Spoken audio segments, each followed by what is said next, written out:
here. 2 hours, NBA DFS conversation, nonstop, taking y'all straight up the lock tonight. You got Kevin Roth on Crunch Time. 6:15 he jumps in, as well as the Chief and Keith. You got Keith Eyster, in the current city of the hottest team in the NHL, which I just learned from my Dira friend. Did I say that right, or did I butcher that? That's a shout out to yesterday's show. Dira? That was kind of weak, Dean, but I appreciate the effort. You know, it wasn't great. Wasn't great, but it wasn't horrible. I give it it was a call to yesterday's show because I want to reward the people that watched yesterday and they got that reference. Can you want to correct me? It's not Dira, what they say in Maine. Dira? It's Deah. Dia.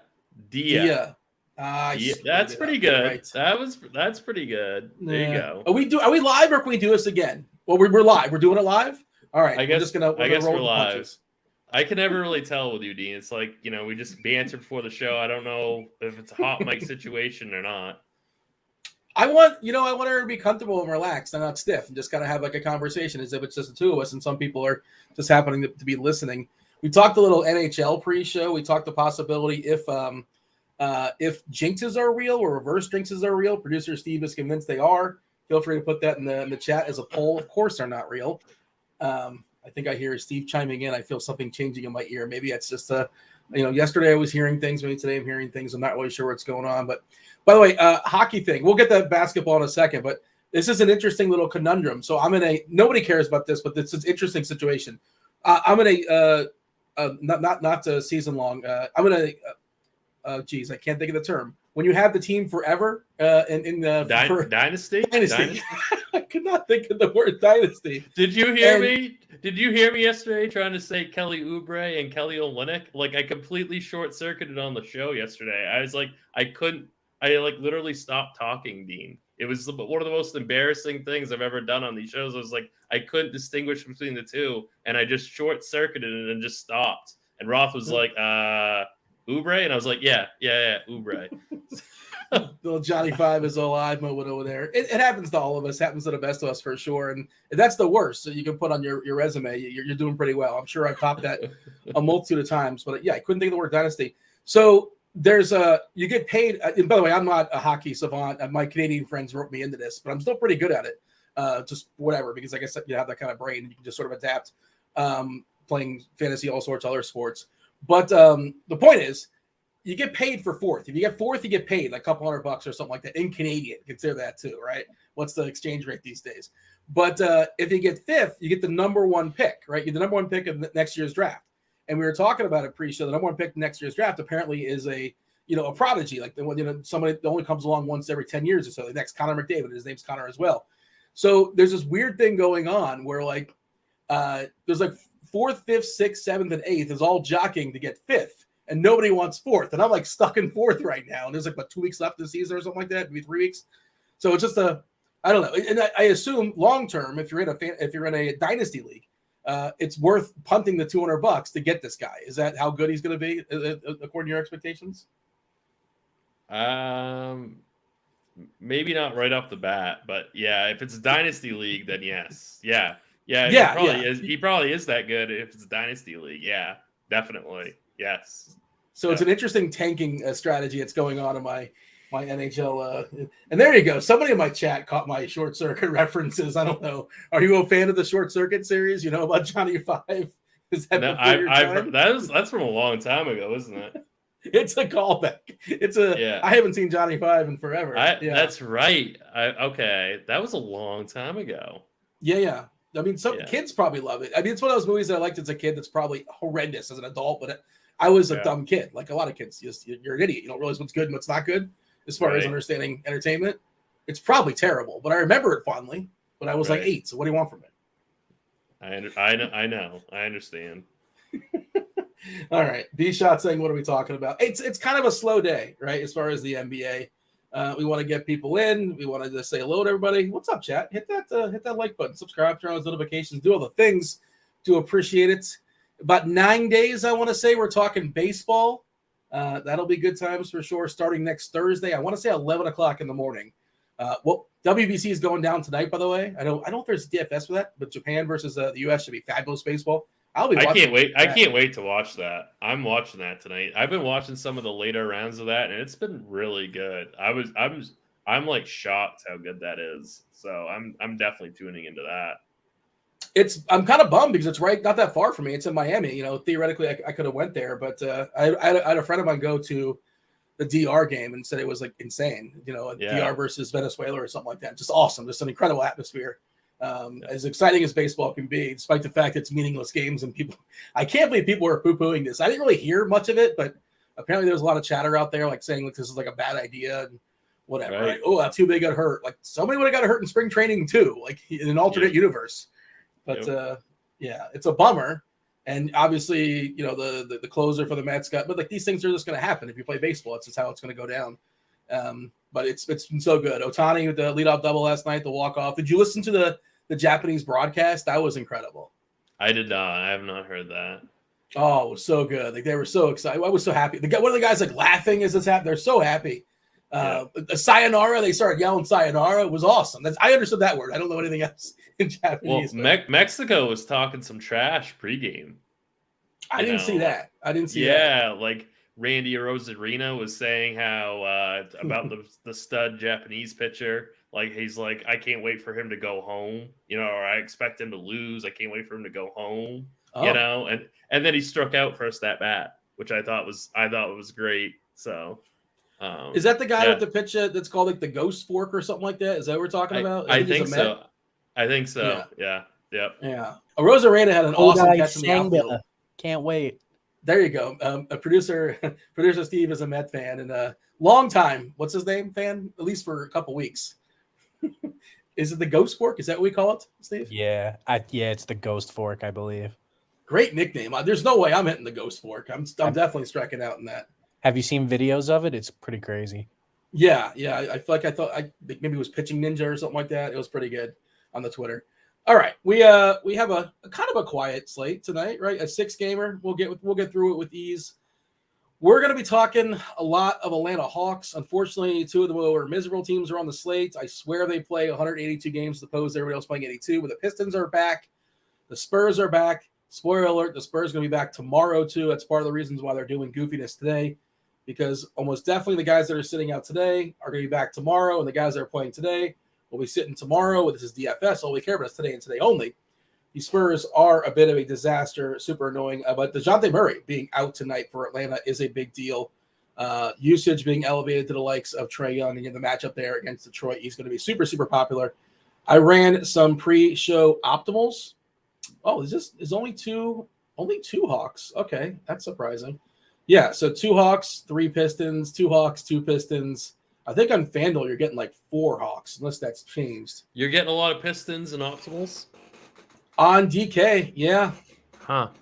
Okay. Yeah, I'm not saying you should be excited about it. Well, yeah, and I'm not saying that they're bad. I'm just surprised, you know, that they're popping that hard. I kind of had a different idea about the slate, so. All right. I'm curious to hear. Give me, what do you have as far as an overview on this slate? Obviously, things can change. There's a slew of Pistons that are out. There's a bunch of Spurs that are out.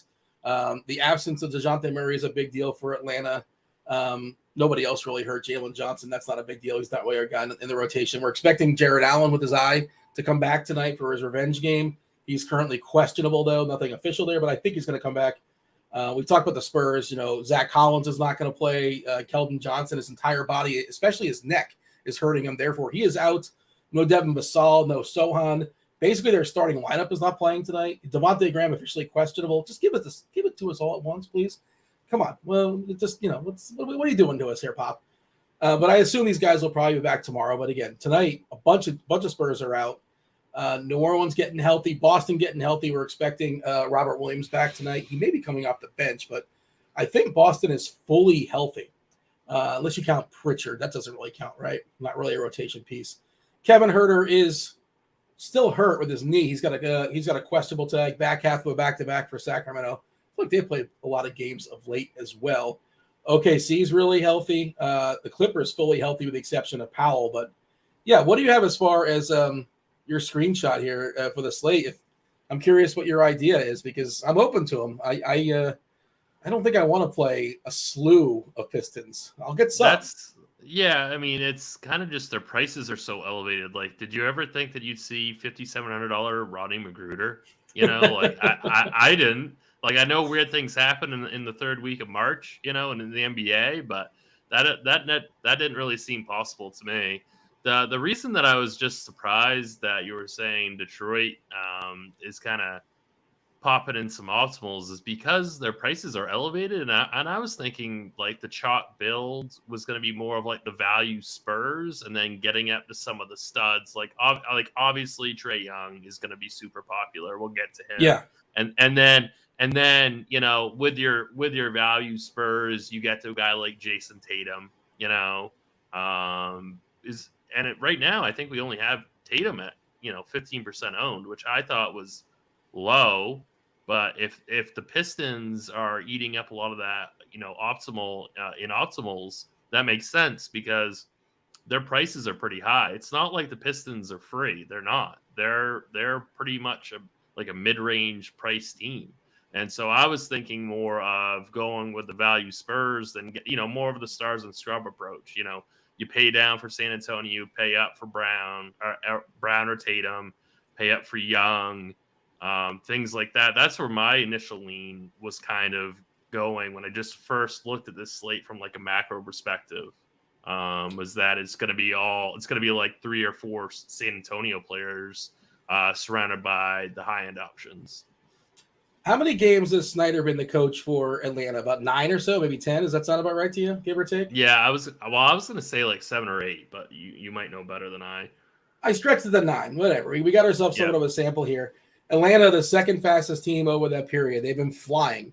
OKC on the slate number 1 for what it's worth, but they've been horrific defensively too. Their defense is 4th worst. Their defense has really fallen back with the addition of Snyder. So they're playing fast, and their defense is really bad. And I assume maybe that's kind of like I'm not on the projection team, but there's all sorts of things that are baked in there, 11 spices as well. But to get those Pistons popping, and their rotations are going to be pretty concise, right? And it really is wild. Just in the Magruder at 5.7K. It brings me back to yesterday. And you shouldn't care about yesterday. Erase the mind, forget. We started 0 every single day. But man, people talk about my ability to mush things, and it's overplayed. But when it happens, I don't think that's not true. I don't think it's overplayed at all. I think it's underplayed, if anything. It's like a coincidence. You only notice a coincidence when it happens. I don't know. Nobody notices like, oh, what happens if the coincidence happens like 90% of the time, Dean? Is that still a coincidence, or is it? Does anybody ever go to the store and say, this is amazing? I went to the store, I bought some goods, and I didn't run into anybody I know, and nothing weird happened. Like nobody ever says that. They only say when they run in like I dread the nights where you tail my bets, and then I get the DMs on Twitter of you being like, "Oh, I trailed you on this bet," and I'm like, "Oh, can't win," and you know what? I never win. So come on, that's not fair. That's I did tail one bet this weekend for somebody, an MMA bet, and the dude tore his ACL. Not that that's funny, but to your point, I don't want to give you a point here, but yeah, it wasn't good. Producer Steve was on it as well. I think producer Steve was who mushed it. Actually, I'm like 3 degrees removed from the bush. I think Steve knew it first, so that's how that works. I'm not really sure what the rules are as far as, but I'm just thinking about. It wasn't me. We won on Miami the day before. No, but the MMA guy that Kirkwood was talking about, right? Was yeah. Did you watch? I didn't watch. Well, I saw the clip on Twitter, and I'm like, oh, that's how he lost. Okay, that's unfortunate. Yeah, very unfortunate. Yeah, what are you going to do? But who was the guy yesterday? He was 8 for 8 for Minnesota, which is completely absurd from 3. Prince, good Lord. And that's who I mushed yesterday. And maybe I'll drop emotions. Yeah, Julius Randle dropping like 57 and still taking the L. Brunson crushed too. The rest of the team. I think Mitch Rob took a shot and was 0 for 1. Which was kind of interesting. I played Mitch Robbins single entry on DK yesterday. I'll give you a hint, Dean. I didn't win on DK yesterday. I did win enough on FanDuel to make all my money back on DK, but DK was not a strong outing. Let's put it that way. how are we winning money back tonight? And I'll keep running some optimal stuff as our projections change, and I'm adding some obviously I'm adding some variance to it as well. Atlanta on Fanduel first optimal, 3 Hawks, 2 Pistons. Geez, yeah, and some Pels. The Pels are pretty popular too. But yeah, we'll obviously break it down game by game in a second. Yeah, THT was brutal last night. Sorry about that, Derek. I think they gave him the hook at 5 fouls, and then I love when they do that. Like, oh, we got to get him out of the game. We can't let him foul out, and then you just never bring him back. It's like, oh, well, why would we bring him back? Like whatever that was working off the bench. I think it was Chris Dunn. Maybe it was thriving off the bench or something like that. But it's always interesting when they got to save the guy from not fouling out, and they just never come back. And they end the game with 5 fouls. Anything else you have that's as far as mentioning? We have another Mamadou Kelishvili slate. The price has been bumped up some, but he's still hitting optimals pretty hard. Again, we talked about San Antonio being pretty thin. I don't know how I feel about that. He's 5-1 on FanDuel. I think he's 4 on DK. He's power forward eligibility on FanDuel, which helps him because I wouldn't feel comfortable just running him out there as my only center, and that's that. Opportunity cost and all that kind of stuff we always talk about. But yeah, that's a pretty big say. Yeah, I would say to your point about center opportunity cost, we don't have like massive center opportunity cost on the slate. Like I know that we have James Wiseman, who's going to be a strong play. Maybe Clint Capella, maybe Joe Val, Wendell Carter, but like there's no Embiid, there's no Jokic, right? Like it's not like we have like this huge raw point center that we're going to be like scared to like miss out on. So the toughest one is Valanciunas. So I want to have that conversation. I'm curious where you're at as far as Jonas Valanciunas because he was kind of buried for a while there, and then back-to-back games versus Houston. I think he played 30+ minutes. And also, Nance is hurt. Nance is hurt. Nance is playing hurt right now. There's no guarantee that he's still hurt, but he's been playing hurt, and that's what's been giving Joe Val a little bit of extra run. Well, they have Hayes. They have other guys. Right. Like Joe Val, I mean, if you're playing multiple teams tonight, you should definitely have a little bit of Joe Val. Like, I have no issue with that. I do not think he's safe, though. I don't think that he's like some kind of single entry cash game staple type play. But that he has a ceiling at that price, and he can easily pay it off. He could easily have a GPP winning score, but it also wouldn't shock me if the rug got pulled out from under him and he played, 25 minutes and got, 28 DK points. So that's the kind of volatility that we want in large field tournaments, though. So, I have no issue with it, but I don't think he's anything that special. I just think he's a guy that could put up 55 tonight. Oh, definitely. You know what I mean? Yes. But he also could put up 18. That could happen too. If I'm playing a 3 max contest, I might put him in 1, maybe. If I'm playing like 10 or 20 teams, I might put him in 2. Maybe 1. Maybe get like 10%. He's projected for 5.7% owned right now. Maybe get 10% in your portfolio. But I don't know. I wouldn't mind being overweight, but I wouldn't get too crazy with it. Anything else we should point out before we kind of do the old game by game deal? Again, 6 games. We should fly through this. Chat, we want it to be as interactive as possible. Feel free to chime in. Tell us what you agree with, what you disagree with, why you're talking about so-and-so. Feel free to throw it out there. Be as combative as you want to be, but defend it. If you're going to be combative, by all means. Welcome. All sorts of opinions. EO is saying, Jonas sucks. I'm never playing him again. You just can't do that, man. I understand though. Every time I've ever played him, whether it be in a single entry or a 3 max, he is awful. So I don't know. I don't blame you for the comment. I mean, I feel it, but we've been doing it long enough where if you every guy that burns your list will be like that. You'd have that Adam Sandler list where just crossing everybody out, right? Right. Is it Steve Buscemi? It is. Yeah. Okay. That's what I was thinking of. It's an Adam Sandler movie where Steve Buscemi's got a kill list or something like that. I don't know what it is, but it's not very pleasant. All right. Crazy Eyes of Steve Buscemi. We're good to go, or we're starting with the old game by game, correct? Sure, let's do it. Derek says never Keldon. Not tonight, at least. That would be too contrarian. That would make no sense. Do not play Keldon tonight. But I hear you on that one. Keldon was going to be chalky, but not anymore. Yeah, tomorrow night when everybody else is out and he's back, and I haven't looked at the schedule, but I just assume that's how it's going to go down because that's what the Spurs are doing. Let us know in the chat. I'm curious who's on your never again list. Yeah, I'm curious who the people have. Who do you think is who's the chalk on the never again list? Who's the guy that never comes through on when they're super popular? Oh man, there's got to be some guys. And with baseball coming around the corner, you can't do that. Oh my God, this guy didn't homer. They're not supposed to homer. They're actually supposed to get out, no matter how good they are. Yeah. But Will says Aaron Gordon is on his list, and he's keeping that thing Gordon Hayward. Yeah, Gordon Hayward's kind of on my list too. That's a good one. Those are two good. Those are two solid names right there. Mike Conley, who had a big game the other day. He played 45 minutes or so. I'm always begrudgingly putting Mike Conley on a team if I'm forced to do so. Never happy about it. Robbie Ray from Devon. No, you got to listen to Dave Potts, man. Cheese is good. You know the old Robbie Ray rule. I'm not sure if it's still in effect. But Robbie Ray is not going to be played.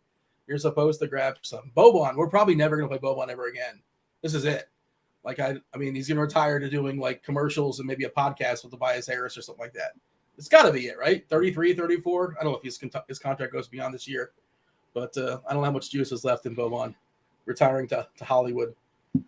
Michael Porter Jr. is a good answer. Yeah. Marcus Smart, that's a tough one too. He has those moments though when he gets those 6 or 7 stocks. All right. Okay. Washington, Orlando, 225 is the total. Washington is a 1-point favorite here. Despite the fact they are without one of the better players. No Kyle Kuzma. Bumps up everybody else. We're getting Porzingis back, who was out last time. I believe was out last time with an illness. No Kuzma. Porzingis is in. Orlando, no Jalen Suggs. We're still expecting a Gary Harris to start. We have seen Cole Anthony close in some situations as well. As far as ownership here, or I guess is this the only 7 o'clock game? I believe it is, right? It is. Only one 7 o'clock game. Although we're not really. What news are we at the mercy of? Obviously anything can pop up, but Jared Allen, he feels like he's questionable to probable, but I think he's officially questionable. I think he practiced, and it was an eye contusion, right? Yeah. So he should play his normal minutes, I would assume.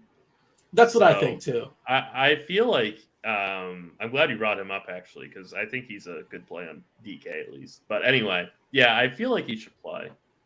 What team did he used to play for before he played for Cleveland? I don't know. I can't remember. He was on Brooklyn.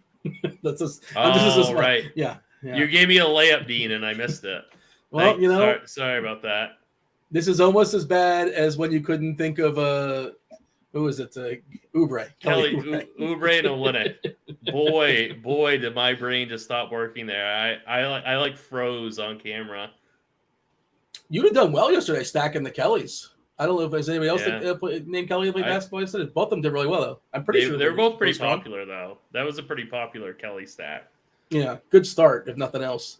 Yeah. All right, yeah. So we have Washington in Orlando. 225 is the total, very first game of the day. As far as Kuzma being out, how much does that elevate you over to Washington? Prices have basically adjusted. Beal is, remember Beal was he was in the 6s on DK, I think, earlier this year when he was kind of sputtering. Now he's all the way up, but the 9-1 on Fanduel. I think on DK is 8-6. I should pull that up as I'm speaking. 8-4. Yeah, talking about the Wizards without Kuzma. Yeah, we see a pretty decent usage bump going to Bradley Beal. I was kind of thought he'd be projected a little bit higher owned. So if he's still going to be around the 15% mark on DK, I think he's a really, really strong tournament play. A lot of people don't like to one-off a guy from the very first game, but like we talked about, I don't think we're going to be waiting on a whole bunch of news. So I don't think there's any sense in backloading your lineups tonight. I really love Bradley Beal tonight. I think you can play him any format, any contest size. I have absolutely no issue with Bradley Beal. I really think he's one of my favorite GPP plays on the board. I know that he's not going to be super contrarian, but I'm much more kind of bullish on his not only his fantasy output, but I would want to get over his projected ownership as well. Porzingis, I think he's okay too. I really like the matchup for Beal a little bit better. Would you run them against each other? I suppose that's one way to play this game. I would not. I think if I wanted to add an additional Washington piece, it would be a guy like Denny Atvia. I really like how Atvia plays. Like, he's not a prolific scorer, like in terms of real life points, but he does a tremendous job of filling up the stat sheet. He's a great rebounder. He picks up a couple stocks here and there, a couple assists here and there, and if he does end up shooting the ball well, he's gonna pay off that 5K price tag pretty easily, and he's 5K on both DK and Fanduel, which I really, really like. So I think he's a pretty interesting piece, and he's coming off the bench, which will keep his ownership down. But I really like him for tournaments. Yeah, I meant to say, I was thinking about running back somebody in Orlando, and I was reading the chat, and I was doing a bad job multitasking. Thank you for covering me. What a dumb question to say run Beal and Porzingis at each other. So if you're looking for a run back, like on the other side of this game, I'm sorry that I missed that, but Paulo Banchero, his price keeps falling, but it's kind of like his production has also not quite been there. I feel like if he's really going to be 20% owned, and like Franz Wagner is going to be 21% owned, like that just seems a little high to me. I'd rather play Wendell Carter Jr. if I'm going to be at that price point and that ownership. He would be my favorite out of the 5 starters for Orlando. So I think if I'm looking for a run back on the other side, it would be Wendell Carter for me. Just taking a peek at the defense versus archetype matchup tool, seeing if anything kind of pops there. Fultz getting a 9th bench matchup. Franz Wagner, for what it's worth, if you're going to call him a shooting wing, it's the worst matchup in basketball against Washington. Shooting wings, kind of surprising. Wendell Carter, top 10 matchup versus Gafford, not surprising at all. As far as the Washington side, you mentioned Avdi. You think he closes? He's not going to start, but typically, that's not guaranteed. We generally see him close in this situation. I do think he closes, and so I do. I think he's a really, really strong tournament play today, and I love that he's got the small forward, power forward on both sites. He's projected for a little bit higher ownership on FanDuel right now, but still, either way, I really like him. You don't have to like force him in, but if you land there, I think he's a really strong play. Do you think you could be okay not playing this game at all? I think you can. I think you can, but I really like Beal. Yeah. I really do. I play one single entry team on both sites, and I'm really contemplating Beal on both of them. So I don't know. Devontae Graham is good to go for his revenge game tonight. I'm curious if he draws a start for San Antonio. We do have Detroit's going to get a little bit better, that's fun. We'll talk about that in a second, because how many minutes do we project for Livers? Did we project him in? I assume we did. We gave him 23 minutes, so 23 Livers minutes will have to get distributed. Hampton is in for what it's worth, but man, Detroit's been playing some tighter rotations, and they have a little bit less bodies now. Not a big deal that Livers is out, but just one more guy amongst like the 12 that are not playing. Final thought as far as Washington, Orlando, anything else you want to stress? No, I think we pretty much covered it. Beal would be my favorite play, and then Atvia, Porzingis, and then for Orlando, not too thrilled with these ownerships, but Wendell Carter would be my favorite. Let's see, what do we have as far as the ownership? Let's kind of hit the most popular guys. You mentioned Wagner 19%, Beal 18%. This is DK. Carter 18%. I agree, by the way. I think Carter is my favorite player on Orlando. He is the center, though, which makes it a little bit trickier as far as I know you said there's no Jokic today. There's no Giannis if you're going to play him at center. There's no Embiid. There's no. I guess Sabonis is out there. Sabonis again. How many games has Sacramento played? And I feel like they're in 5 and 7 or something like that. I haven't done the math on it, but it certainly feels like they've been playing a ton. Ben Crow getting 15, Porzingis at 12, Avdia 8 as far as ownership. Bolt's just, his price is just really caught up at $7K. Good for him. He was like almost out of the league, remember, several years ago when he was just a massive bust with Philadelphia, kind of salvaged his career. So good job there. Okay, let's move on. Let's talk about the Pistons. Let's get excited about that. Pistons are in Atlanta. 237 is a total. Atlanta happens to be a 14-point favorite. That's the Hawks' big boy number because there's no Livers, there's no Burks, there's no Stewart, there's no Bogdanovich, there's no Diallo, there's no Jalen Duran. RJ Hampton is available. I thought if he was out, I haven't played Corey Joseph once in this run, and he's had his moments. I'm an ageist, I guess. I'm not playing this guy. I don't know why they give him minutes, but okay. I assume he's not going to start. We do have Hayes and Ivy both available. Magruder, you mentioned, what did he play? 36, 37 minutes last time? He's in the mid. They're playing these guys huge minutes, and I was on the morning grind with Stevie last night, and Stevie brought up a really good point that I hadn't really thought of. Once these teams are secured with their tanking, they don't care about losing anymore. So Detroit's kind of achieved their goal of getting those top 3 spots. So they don't care if these guys keep playing. So they're gonna get minutes, and that's why they're projecting so well. Tim, I've been screaming this the last 3 weeks. I don't know if you're trolling me or not, but yeah, well, I've been yelling. I've been screaming this the whole time and talking about. I haven't been on a show with you in 3 weeks, so and just like you've never read an article I've ever written, so don't be mad at me. Don't be mad at me if I don't listen to every show, Dean. I believe in synergy. I support my coworkers. Yeah. Okay. All right. I'm ready. I feel like I'm well prepared to tackle hockey DFS tonight. The article you may have written, or no, not? I didn't write. I didn't write anything. I didn't write anything today, Dean. Well, thanks for noticing, though. Yeah. The days, you know how it is. DFS. The days kind of all messed together. Was it yesterday's hockey article I was reading? It might have been yesterday's. You were trashing my Panthers. No, that's probably a different contributor, Dean. I only write one article a week for hockey, so. It's fabulous though. What's the name? Just the people don't know. Just so the people know, what's the name of the article? The slate summary, NHL slate summary. Of course, that's the article. That's the article. That's there's a lot of focus groups to put together that name. Wow! Now you're just gonna mush everybody. Everybody's gonna go down with you.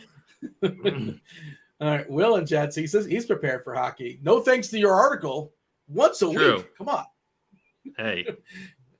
I know. I'm just giving you the business. I don't know. We're just having a good time. It's a 6-gamer. It's like the last 2 weeks of basketball. That's what's going on these days. But all right.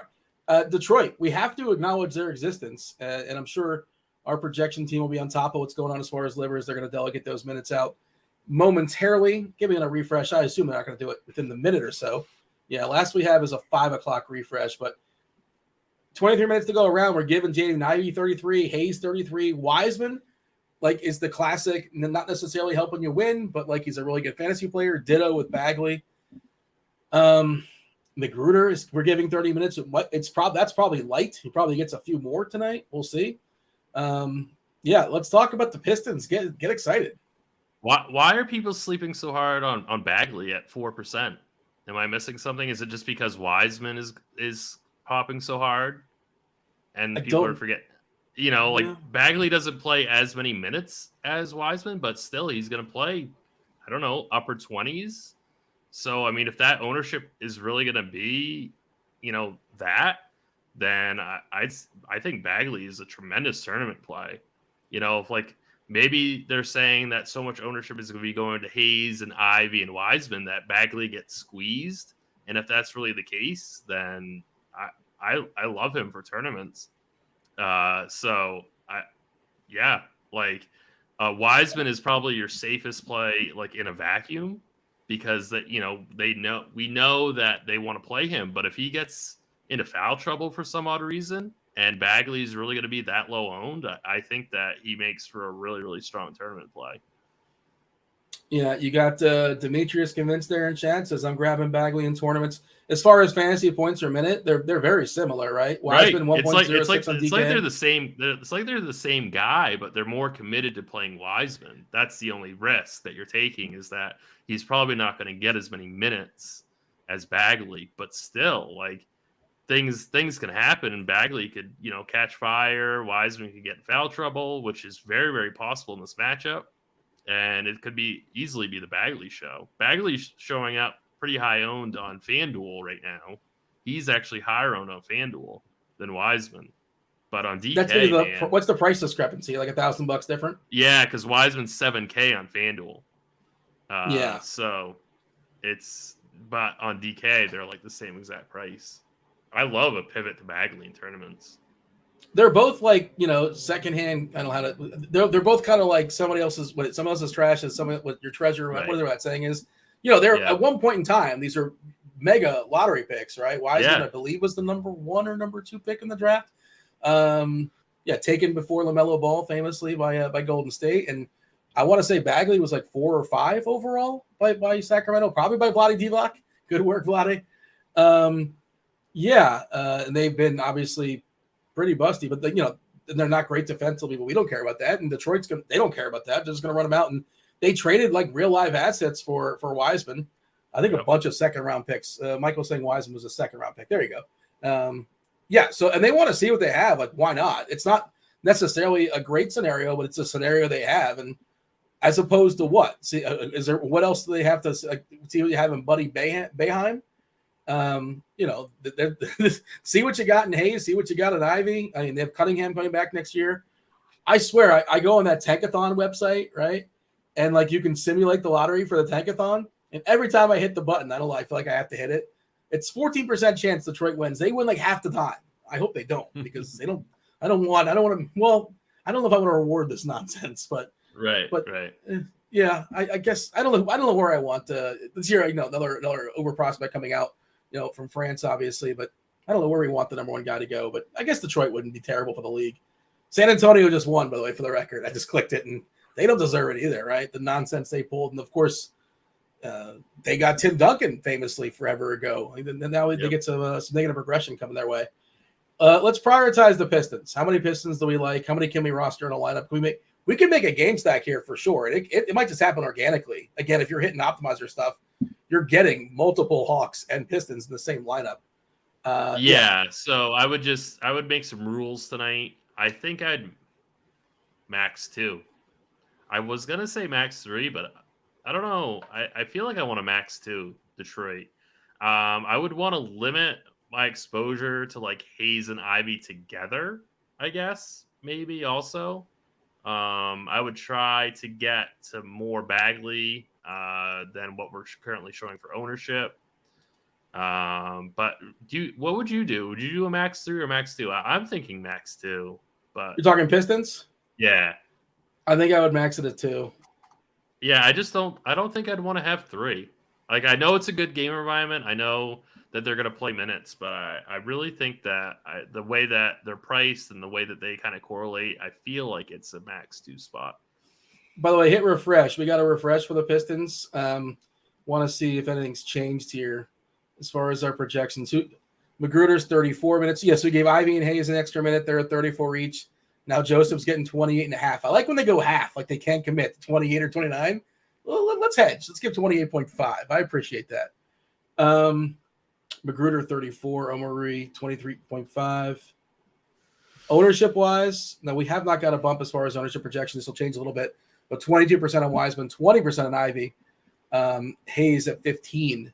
Atlanta, it's going to be outrageous. You generally don't see like Uber like a stud, like a 10K piece, 41% owned. But that's a situation with Trae Young now. He's really, really good. The absence of the second best player in the team in Murray, and the matchup versus Detroit, the old perfect storm. Like the chances of a 10K guy not getting there, failing, however you want to, define that, is greater, just as a general thought, than like your 3K guy that's going to play 35 minutes, like those guys you just sort of embrace and like, how can this guy hurt me? Does that change, your thought process as far as Trae Young? And again, you're talking about single entry, 3 entry max stuff. If it's 40% in large field, he's going to be 60, 70, 80%, something insane in single entry and 3 entry. It's how that works. Obviously 100% essentially in cash, as he should be. How are you handling Trae Young and the rest of the Hawks? Before we got on the show, I was trying to think of a way to argue against or say, maybe not to play Trae Young, but I really see no case other than just pure game theory, maybe hurts his ankle or something. But I would lock button Trae Young, or I would at least get over the field, no matter what it takes. I don't see a path that he doesn't get 60 fantasy points, and I think on this slate that's enough. So I have nothing bad to say about Trae Young.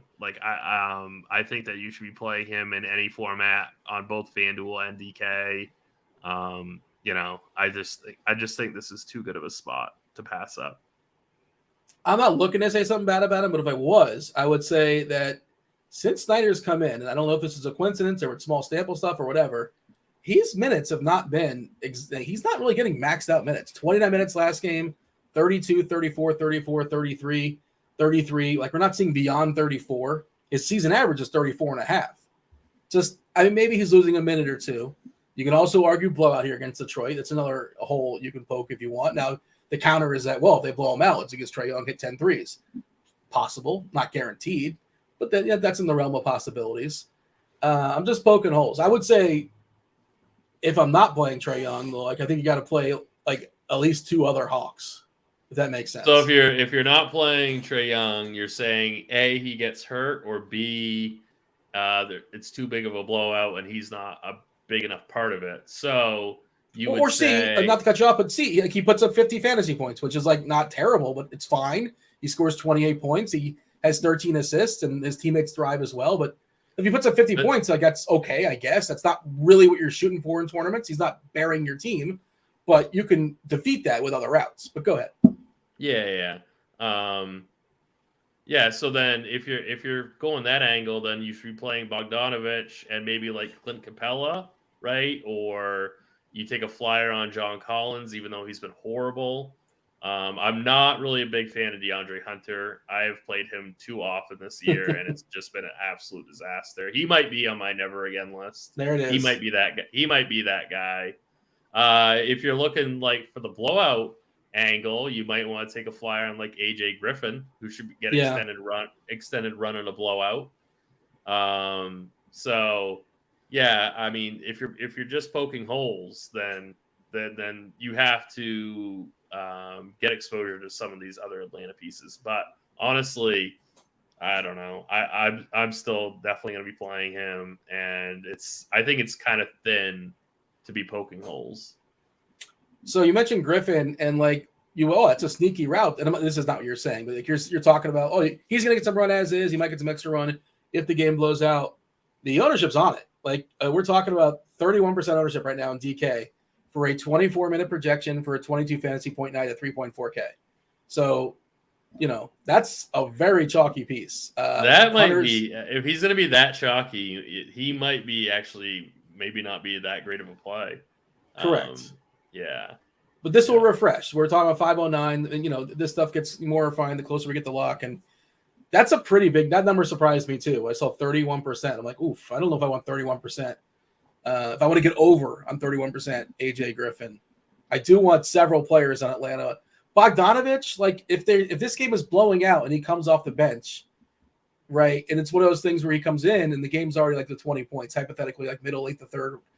And then how long does he stick around? So does he almost get hurt? He's one of those guys that's comes off the bench, but he's too good to mop up, where a blowout would hurt him. You understand the story I'm painting? Right. Is that his scenario? Or even Sadiq Bey is another guy. And we've seen Collins close. We've seen Bey close different times. This, by the way, is the number one matchup DVA-wise for John Collins. If you care about such things. If you call John Collins a versatile big, not the greatest three-point shooter, but he's competent. That's the best matchup. And he's facing Bagley, who we talked about. His defense has been historically terrible. The Trae Young matchup, of course, is good. 6 DVA. I don't really care about this, but AJ Griffin, 29th worst matchup for shooting wings against Detroit. but just I thought that was interesting. But just being in the court and playing 20+ minutes or so against Detroit, it's still minimum. I'm okay with taking my shots, but my concern is more so about the ownership of Griffin, like you talked about. Yeah, ownership's a little bit worrisome. Can you rank your favorites, Hawks? How many are playable? 7? I think 7 are playable. Yeah. I guess you could play Okongwu too. You could play 8 theoretically if you're playing large field stuff. Yeah, definitely. If you're playing large field, you could definitely play Okongwu. I really like Clint Capella. I feel like this is going to be one of those games where he gets like 45 in like 28 minutes. I really think that he can absolutely crush this matchup. And, he is showing up with a little bit of ownership, but not too bad. So I really like Capella tonight. But if I'm power ranking them, it's obviously Young. It's Bogdanovich for me. Then it's probably Capella. Then AJ Griffin. Then John Collins. Yeah, it's just tricky because some nights Okongwu really gets going and he gets a few extra minutes. But I agree. If Capella somehow gets we're only giving him 26 minutes, which feels a little conservative, right? Doesn't that feel a little conservative? 20, we chop up those 48 as far as the center minutes, 22 delegated to Okongwu, 26 to Capella, but we can see 29 and change, maybe 30 against, Wiseman and Bagley. I feel really good about that. And the price is pretty good too. And you never really know about the stocks, but he has those games where he comes out of nowhere with 5 or 6 or 7. Kind of hard to predict, but it's, that's where you really hit the peak, especially on FanDuel. I think the price is much more appealing on DK though, right? I know he's 5.8 on DK. What's Capella on FanDuel? You only got one of those as well. 6.6. 6.6. Fine. It's really not that bad. Yeah, especially when you consider you do the FanDuel math where everybody's like 10% higher than they kind of should be. Right. At least they used to be. I guess I shouldn't say should be, like 10 or 15% higher than they used to be. Let's say it that way. Final thoughts as far as Atlanta Detroit. I don't think you can skip this game. I think you have to have No. I think I would min 2, max 3 Atlanta. Yeah. It doesn't mean you have to be as aggressive as I'm saying to be with Trae Young, but I think you have to have pieces. I think you have to have exposure to this game in every one of your lineups. Yeah. I think you can run 6, 3-on-3, if you want to do something like that. I think that's something you can do. But 3 versus 2, and again, that's not going to be sneaky. I don't think it's going to be sneaky. That's just the way lineups are coming up organically. Yeah. What's that? It doesn't appear that that's going to be sneaky. No. All right. Anything else? Or are we moving on? I think we're moving on, right? Moving on, yeah. Cavs Brooklyn 218.5 is the total, distinctly lower than the previous game. Brooklyn is a 4-point dog here. We think we're getting Jared Allen back, not officially back, but he's currently questionable with that eye. Brooklyn is fully healthy unless you're counting Ben Simmons. I don't think that counts. And I said, as I said before in previous shows, but you didn't hear me say, I don't believe Ben Simmons is playing another game for Brooklyn. Maybe not ever. Well, he's got 2 more years on his contract, maybe 3 more years on his contract, but not this season. I don't think that's happening. We'll see. But he's not playing tonight. That's all that matters. Talk to me about the Cavs getting Allen back presumptively, and just the overall environment here. Obviously, Cleveland plays slow. They're a good defensive team, so it's not necessarily this great matchup for Brooklyn. But then you have, Mikal Bridges, who we keep talking about how is just shooting a lot more now that he's the top dog, the lead guy for Brooklyn, as opposed to being the 3rd or 4th option in Phoenix. This game is not as appealing for me. I assume you feel the same. Tell me otherwise. It's certainly not as appealing as the last 2 that we spoke about. I do have a little bit of interest in Jared Allen just because I think people are going to be scared to play him in his first game back. 6,200 is a really, really nice price tag for him. It's a matchup that he should do well in. So I think for tournaments, there's so many of these just mid-range centers tonight. It's hard for me to decide on one. And I think it's a really good position to spread out on, because I'm not saying that one of them is some kind of smash. Oh, you have to play X guy. So I'm not trying to recommend every single center. I'm more saying this is a great position to spread out your exposure, because these are some really, really strong plays and they have decent ceilings at these price tags. So he would be my favorite tournament play, followed by probably Darius Garland, just because I don't think he's going to carry much ownership. He's a strong fantasy producer. The matchup is not great, but the spread is close. They should get their full allotment of minutes. So, this is definitely a game that, you don't want to X out, but it's also not a great environment. Let's see, ownership wise, we got an update as far as ownership as of 5:46 on the East Coast. That's 7 minutes ago. Ownership has been refreshed. If you guys happen to have RG Premium, give it a little refresh in the lineup HQ. You'll get the most up-to-date information. The most popular player in this game is the aforementioned 13% Jared Allen.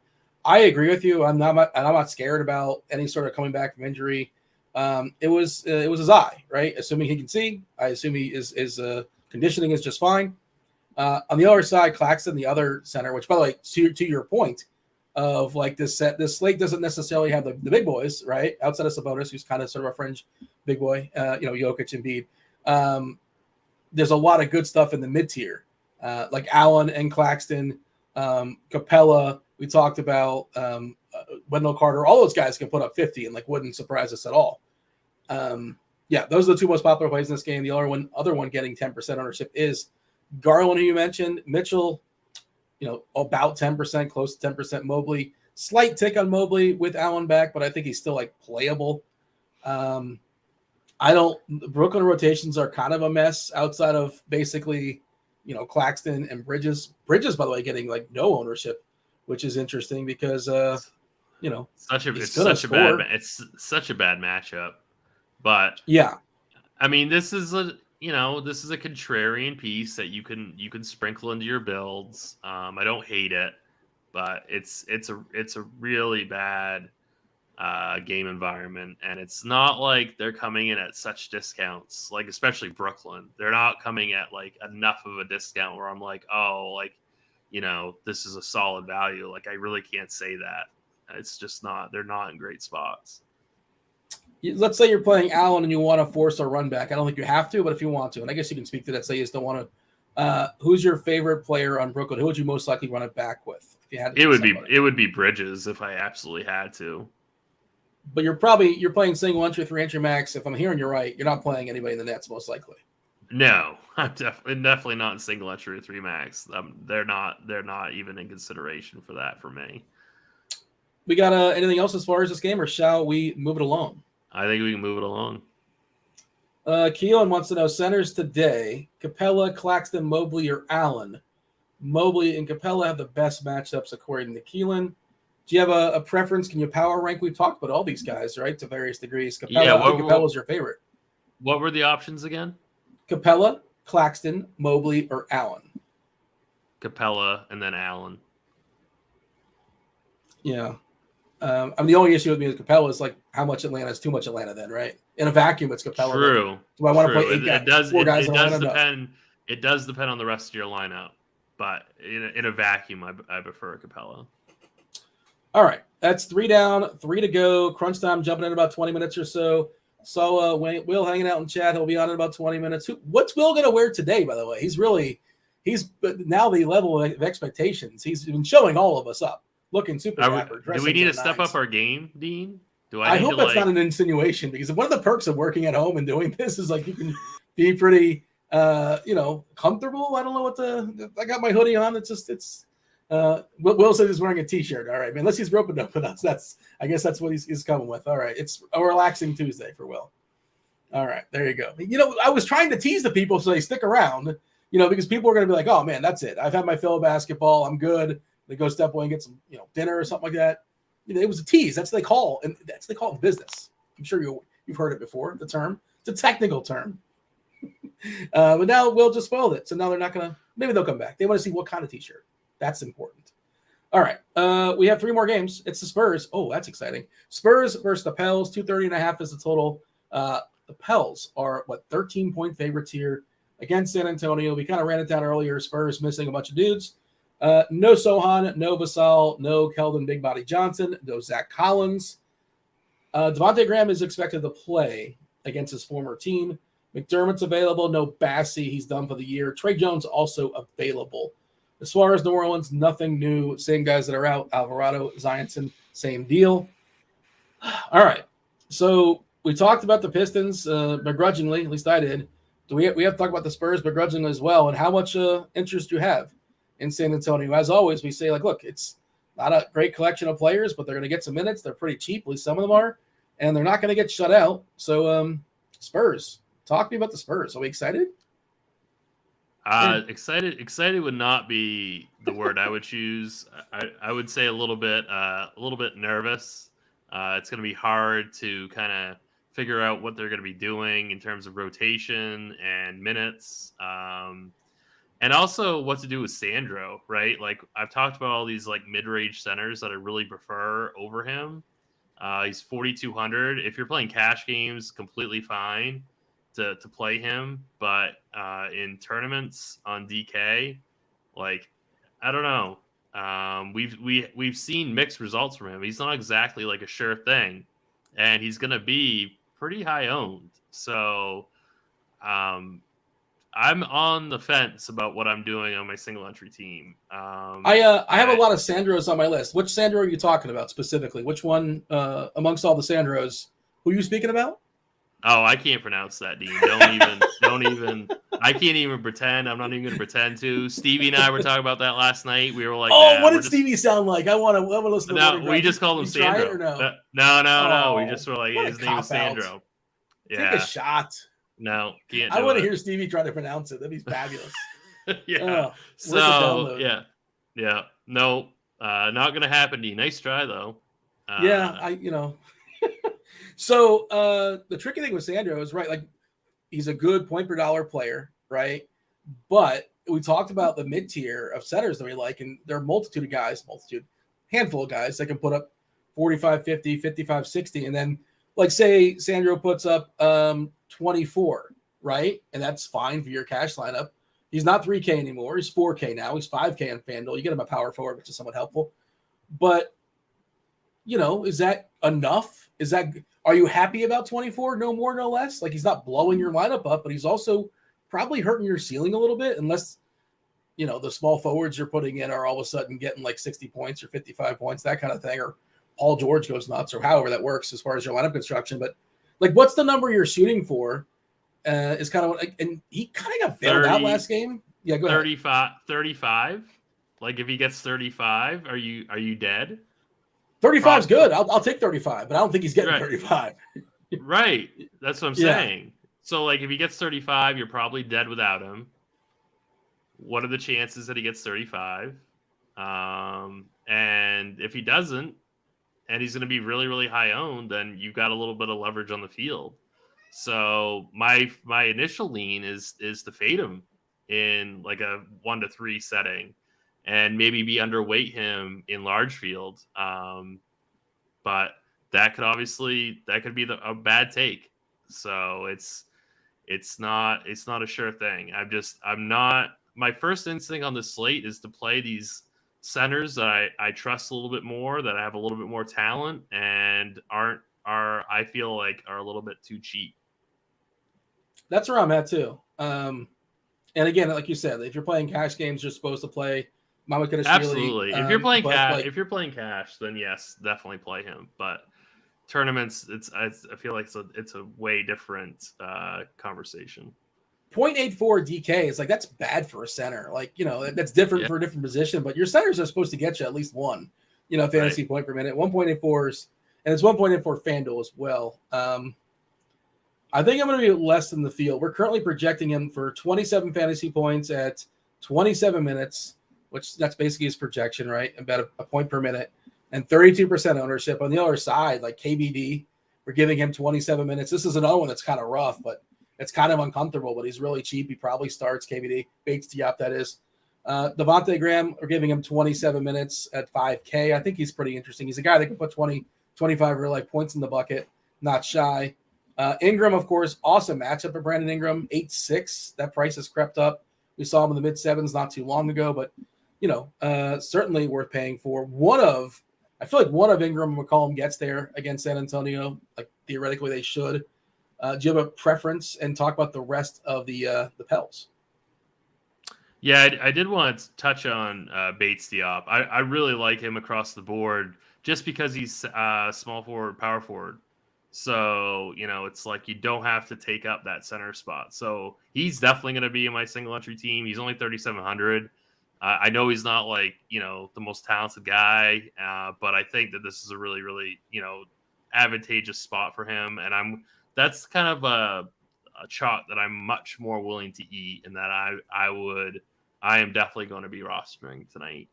Going to the other side of the game, I don't I think that you need to have at least one of these guys, right? Like they're gonna crush San Antonio, and if somehow this game stays close, they're gonna absolutely crush their price tags. So Ingram probably be my favorite, but again, another mid-6 center, Joval, right? I mean, he could easily put up 45 DK points in 30 minutes. So he would probably be my favorite large field, but I really think spreading out center tonight is a good option, and not taking some kind of huge stand at the center position. Does Joval chase Sandro out to the 3-point line? Is that how it's going to go down? Sandro likes to shoot outside.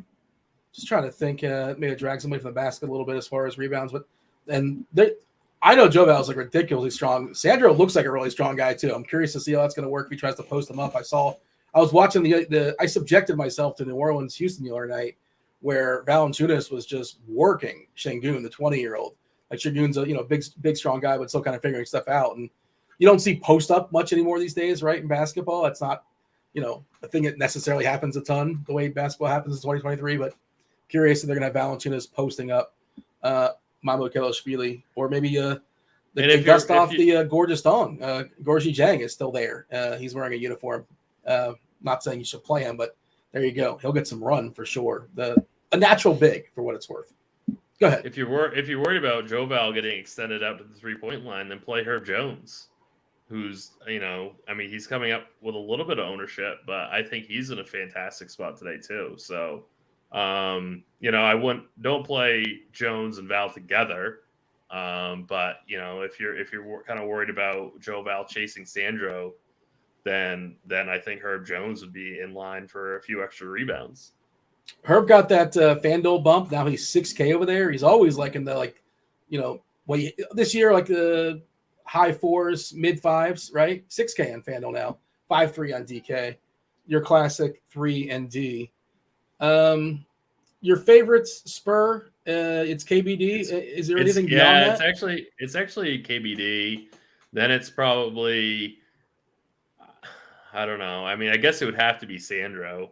I mean, even though I'm not too crazy about it, and then Devontae Graham. Is there a chance he starts, Graham? I'd say there's a chance, but yeah, I think that the way we have it projected is correct. We got Jones and Branham, Langford. Should we acknowledge these other guys? They're all really cheap. Theoretically, somebody's going to get there in San Antonio. I think a lot of these guys are going to play, they're going to play 8 or 9 guys or 10 guys. Everybody plays 28 minutes, and nobody really gets maxed out, right?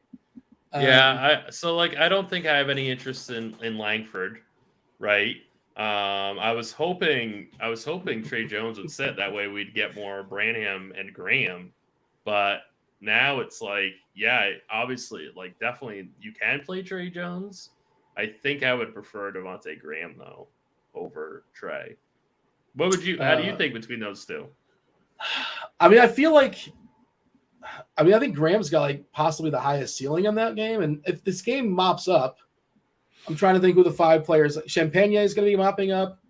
Wesley, Barlow, maybe Dang. You don't need to see what Dang has these days. And yes, I did say Gorgeous Dong. If you played NBA DFS several years ago, that was his nickname. We love it. Yeah, that's his name. That was not a Kelly Oubre moment. that was intentional. As a positive or negative that would be. That was with intent. And shout out to, you took down some tournaments back in the day with Gorgie Dang, getting some all of a sudden backup center 3K on Minnesota or Charlotte when he drew the start out of nowhere. I'm just really curious to see how the ownership stuff falls. And I think Graham could potentially close here. And again, he's not shy. especially if this game gets ugly. I think he would mop up, but maybe not. Maybe like Branham would still mop, or Langford would, and Graham's more the veteran, so it's kind of hard to call. Okay, we got to move on. We have 2 more games. Crunch Time Crew coming in about 10 minutes or so. Boston, Sacramento. Sacramento 238.5. It's the total. Boston is a 5-point favorite on the road. Sacramento, again, back half of back-to-back. They played a lot of late. They played yesterday. Wait, hold on. Yeah, yesterday, Saturday, Thursday, Wednesday, Monday. Feels like they played, 1, 2, 3, 4, 5. This will be their 6th game since the 13th. Seems like a lot.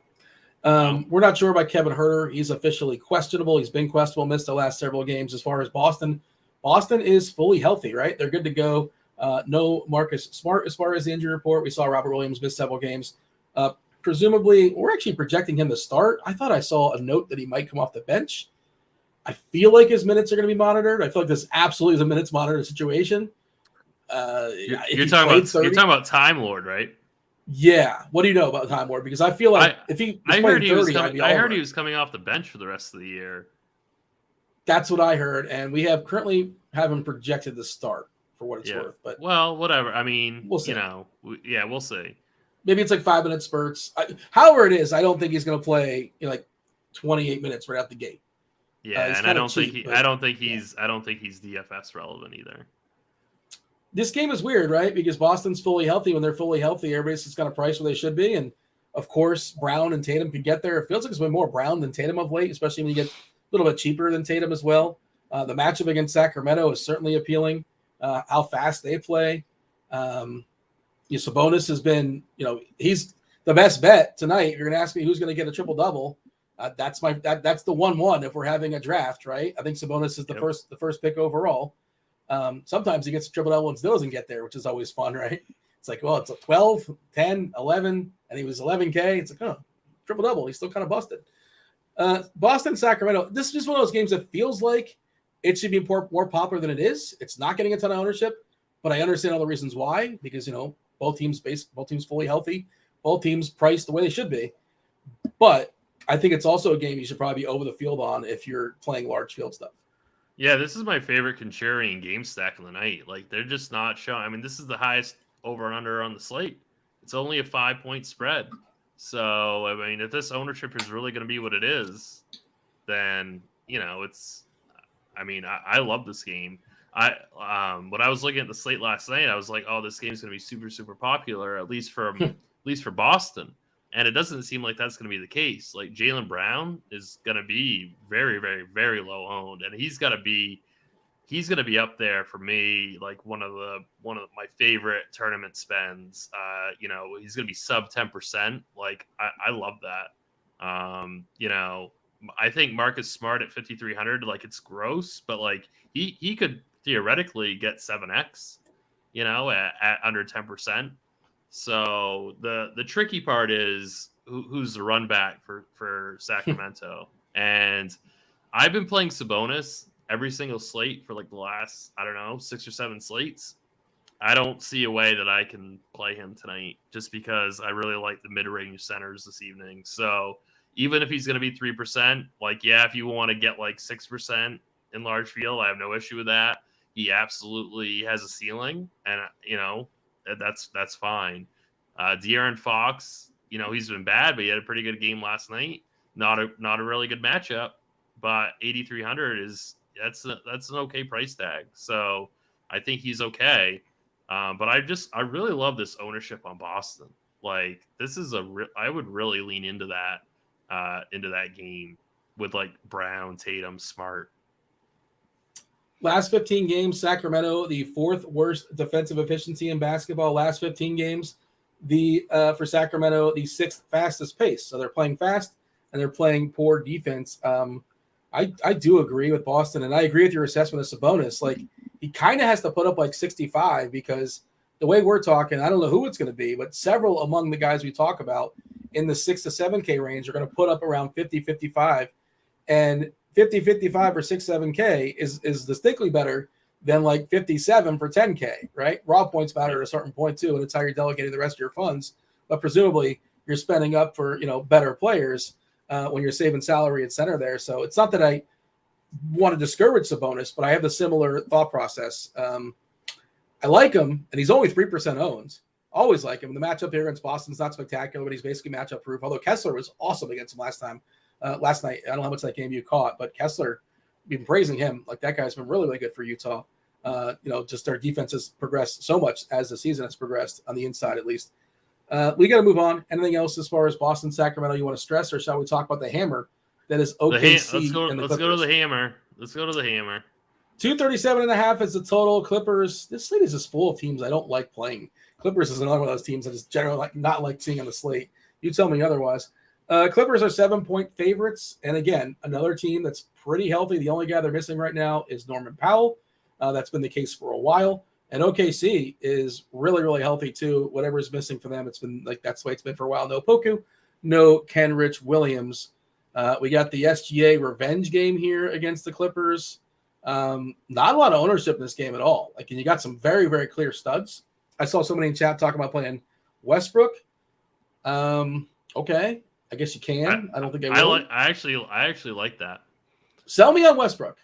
Well, it's just, I think he can beat the Ivies and the Hayes at significantly lower ownership. And would it shock you if Westbrook beat the Pistons guards at the same price points at a fraction of the ownership? It wouldn't shock me. It wouldn't shock me at all. So that's my selling point. It's like, it probably won't happen, but given the discrepancy in ownership, I think it's fine. Like, I haven't gotten Westbrook right all year.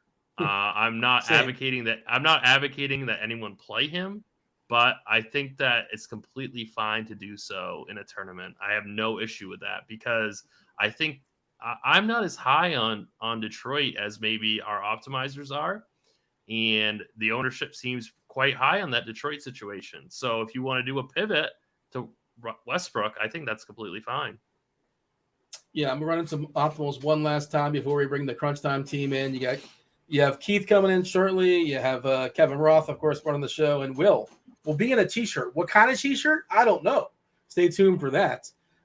Hit that like button as you're waiting to see Will show up with a t-shirt. Like, subscribe, turn on the notifications. I don't know what the number's at, but I've not begged or groveled or even asked the entire show. So my bad. They're probably way too low, embarrassingly low. Don't make me look bad in front of Roth. I see the way he looks at me when the lights are down low. All right. So how about the studs? Kawhi, Paul George. How do we feel about those guys? They're not getting played either. Yeah, they're okay. I don't really have too much of an issue with it. If I'm going to go this high, like for small forward, power forward, I would rather go to Jaylen Brown, Jason Tatum, if it's my money. It's the same kind of idea. Not that much more ownership to go to, I think, a slightly better spot. I really want to attack that Kings game. If you disagree, obviously, George and Kawhi are completely fine plays. But, if I'm going to spend up at those position points, it's Brown and Tatum for me. Let's see. The number one guy that's hitting our optimals on DK right now, added some variance. I capped the players at 73%, no more than 73%. And super, super chalky KBD is the one hitting the most lineups right now. He's the only guy hitting the 73% threshold. 63% AJ Griffin. Oh, this should be a fabulous slate. Then there's Trae Young at 61%, and then Sandro Mamukelashvili is at 59%, and Devontae Graham, not nearly as contrarian as I thought he might be. And again, we're projecting them to come off the bench, is the fourth most popular player. And those Pistons, by the way, we talked about kind of like organically your lineups are going to have Hawks and Pistons. Wiseman and Ivy are the next two. These are some names, man. This is I don't know, just in the vacuum, how do you feel a comfort level of getting a lot of Wiseman and KBD and AJ without knowing the context? Even knowing the context, it's not comfortable, right? Is tonight a good night to get a little bit goofy? That's what I'm saying. Like, I when that person said it about Westbrook, like, yeah, do it. Like, I think it's a great spot to get a little bit different. Rad Dad wants to know if you have any love for Monte Morris. Do you have any like for Monte Morris? I don't. I think I would pass on that. Would you play Westbrook over Garland? DK single entry. Dex wants to know. I like both actually, but I guess I'd go Westbrook. It's close though. That's a close it's a Sadiq Bey revenge game. This is a first blood, isn't it, for Sadiq Bey? I feel like it might be. I don't know if it's first blood. I think it's first blood. He was a Piston like 2 months ago or something, wasn't he? Like a month ago? This could be first blood. Oh, interesting. Adjust accordingly. One more for you. Adolfo wants to know Sabonis or Tatum. I'd go Tatum. All right. We got the crunch time in. We got Keith. We got Will. We got Roth. If you see Roth sweating, it's because he knows baseball season is what, 8 days away, 9 days away. The pressure's going to be on, Roth. Yeah, no, it's Thursday, right? Thursday of next week, I think, is opening day. Yeah, I don't know. You're going to be on the day show because I think it's an all-day slate. Thursday. Let me tell you, I looked at the schedule. I hate baseball. I looked at the schedule. I don't know when the hell the slates are going to start. They're spread out all day. They're starting at like 6:40 instead of 7, which is just dumb. I don't know what baseball's doing. The slate typically throws those 6:40 games out. That's what they've done in the past. Not because some teams started 6:40 because school night stuff. I think that's the reason why. I think there are some cities, maybe Cleveland, maybe Miami did it last year, that maybe depending on what Fanduel and DK do, they generally throw those out. It's the worst for off when you're like all day long, like trying to hammer out a weather report, and like you come on and everyone's like, "Yeah, that game doesn't matter." And you're like, I spent so much time on this. Yeah, but like, there's a lot of games early in this season that are 20 minutes, like so many that I feel like that may be when the slate starts. So we'll see. I don't know what they're going to do, but I hate it. Maybe things have changed. I don't know. What's up, Will, Keith? How are things? We all good? Doing good. Those early baseball slates are really brutal for us guys that are in Pacific time. So 11 o'clock opening day, that's going to be 8 o'clock in the morning for me. So a little breakfast with my opening day baseball. Are we watching the baseball tonight? We watching WBC? Oh, yeah. I don't know if you caught the game last night, but just incredible stuff. Like, just awesome. I think Will's on mute. He's trying to say something. Will's he looks excited, but Gotcha. I was not on mute. That was a full-blown silent interaction with myself and you guys for comedic relief. So glad to see everybody. Can't wait until next Thursday. Man. Yeah, likewise. But you didn't say, Keith, who you're rooting for tonight in the game. I mean, come on. I just want to pin you. Who is it? Is it USA versus Japan? U.S. versus Japan. Yeah. Okay. We might Roth. We might very well get Ohtani pitching to Trout in like a key situation and late in the game. Oh my God! I have to. Yeah. All right, I'm watching. I don't love baseball. I don't even like. Dean is rooting for Canada. I like Canada. I don't know why I get this rap. Probably because I've thrown some shade. It's on me. It's my fault. Tim, we got anything else? We got to make some lineups. Anything else for the people? I think we're good. Thanks, Dean. Thanks, guys. Yeah, appreciate y'all watching the first portion of the show, the FanDuel sponsor Crunch Time. It starts momentarily with Will and Keith and Kevin Roth. Roth, go for it. It does indeed. Good stuff as always. Welcome to it, ladies and gentlemen. It is Crunch Time, and as Dean mentioned, it is sponsored by FanDuel. And I am joined by two of the sharpest minds in the biz. We got one, Mr. Keith Eyster, a.k.a. the Iceman, coming in with some cash plays for us. Ice, how are you? Doing well.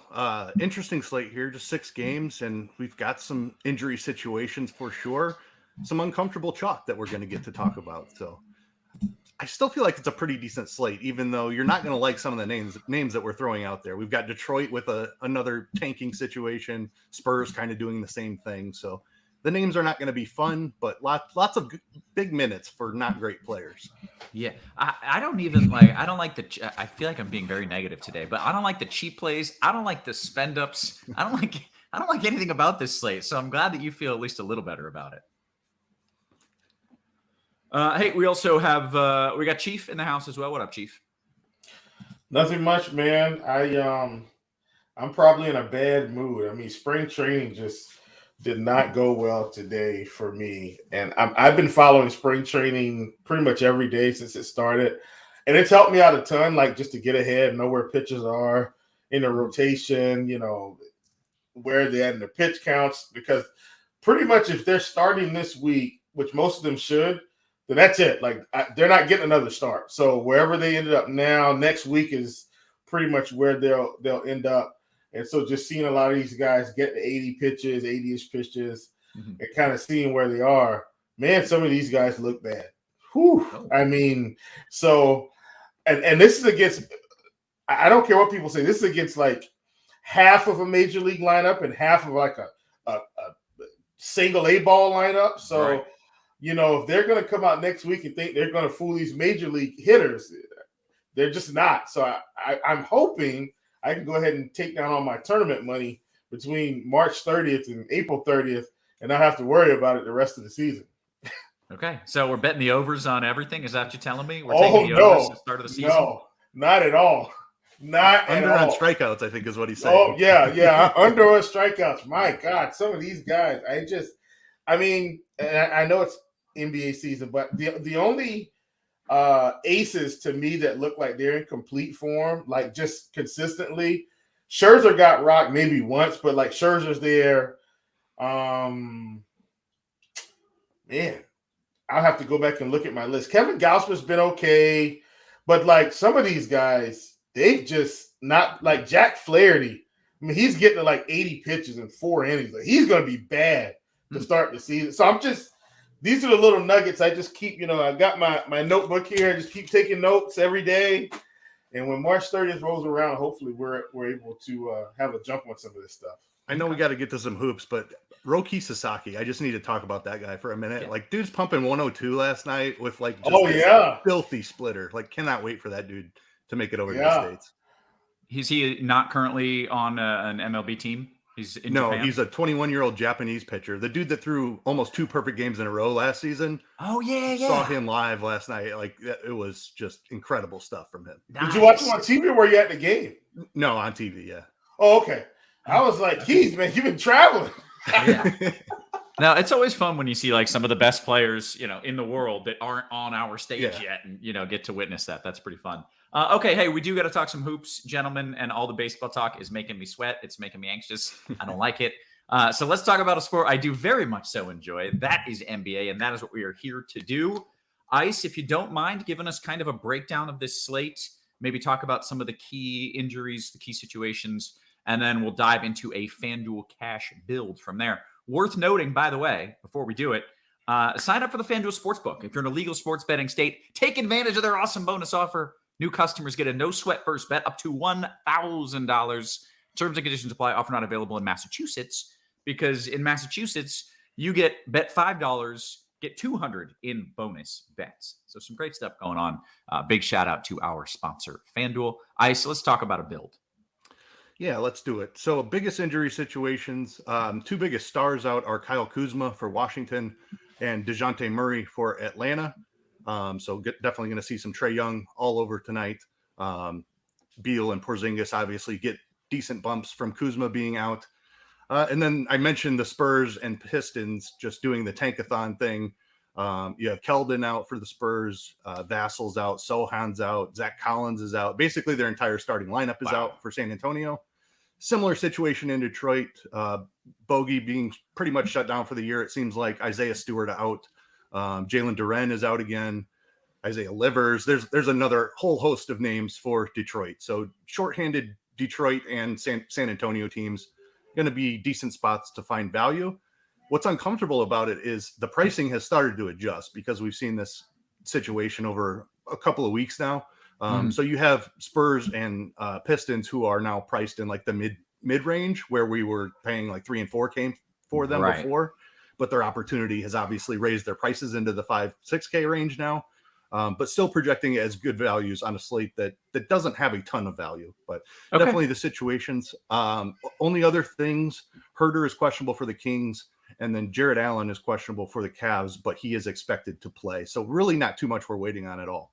Okay, great. Well, then let's dive into a FanDuel cash build, and we can start it off with a little point guard talk. All right. So Trae Young certainly going to be first guy in. No DeJounte Murray. A matchup against just a horrendous defense in Detroit. Trae Young, 9,900 here on FanDuel. Definitely going to be one of the first guys in your cash lineup. Other point guard spot, I think you're going cheap here. You're looking at the two Spurs guys, either Trey Jones at 6K or Devontae Graham at 5,700. Really like both of them. Keep an eye on the starting lineup. They've been juggling those guys in and out of the starting lineups. I would feel better about whichever is starting. I think they are both in play, though, regardless of what that starting lineup looks like. They're only 300 apart in salary.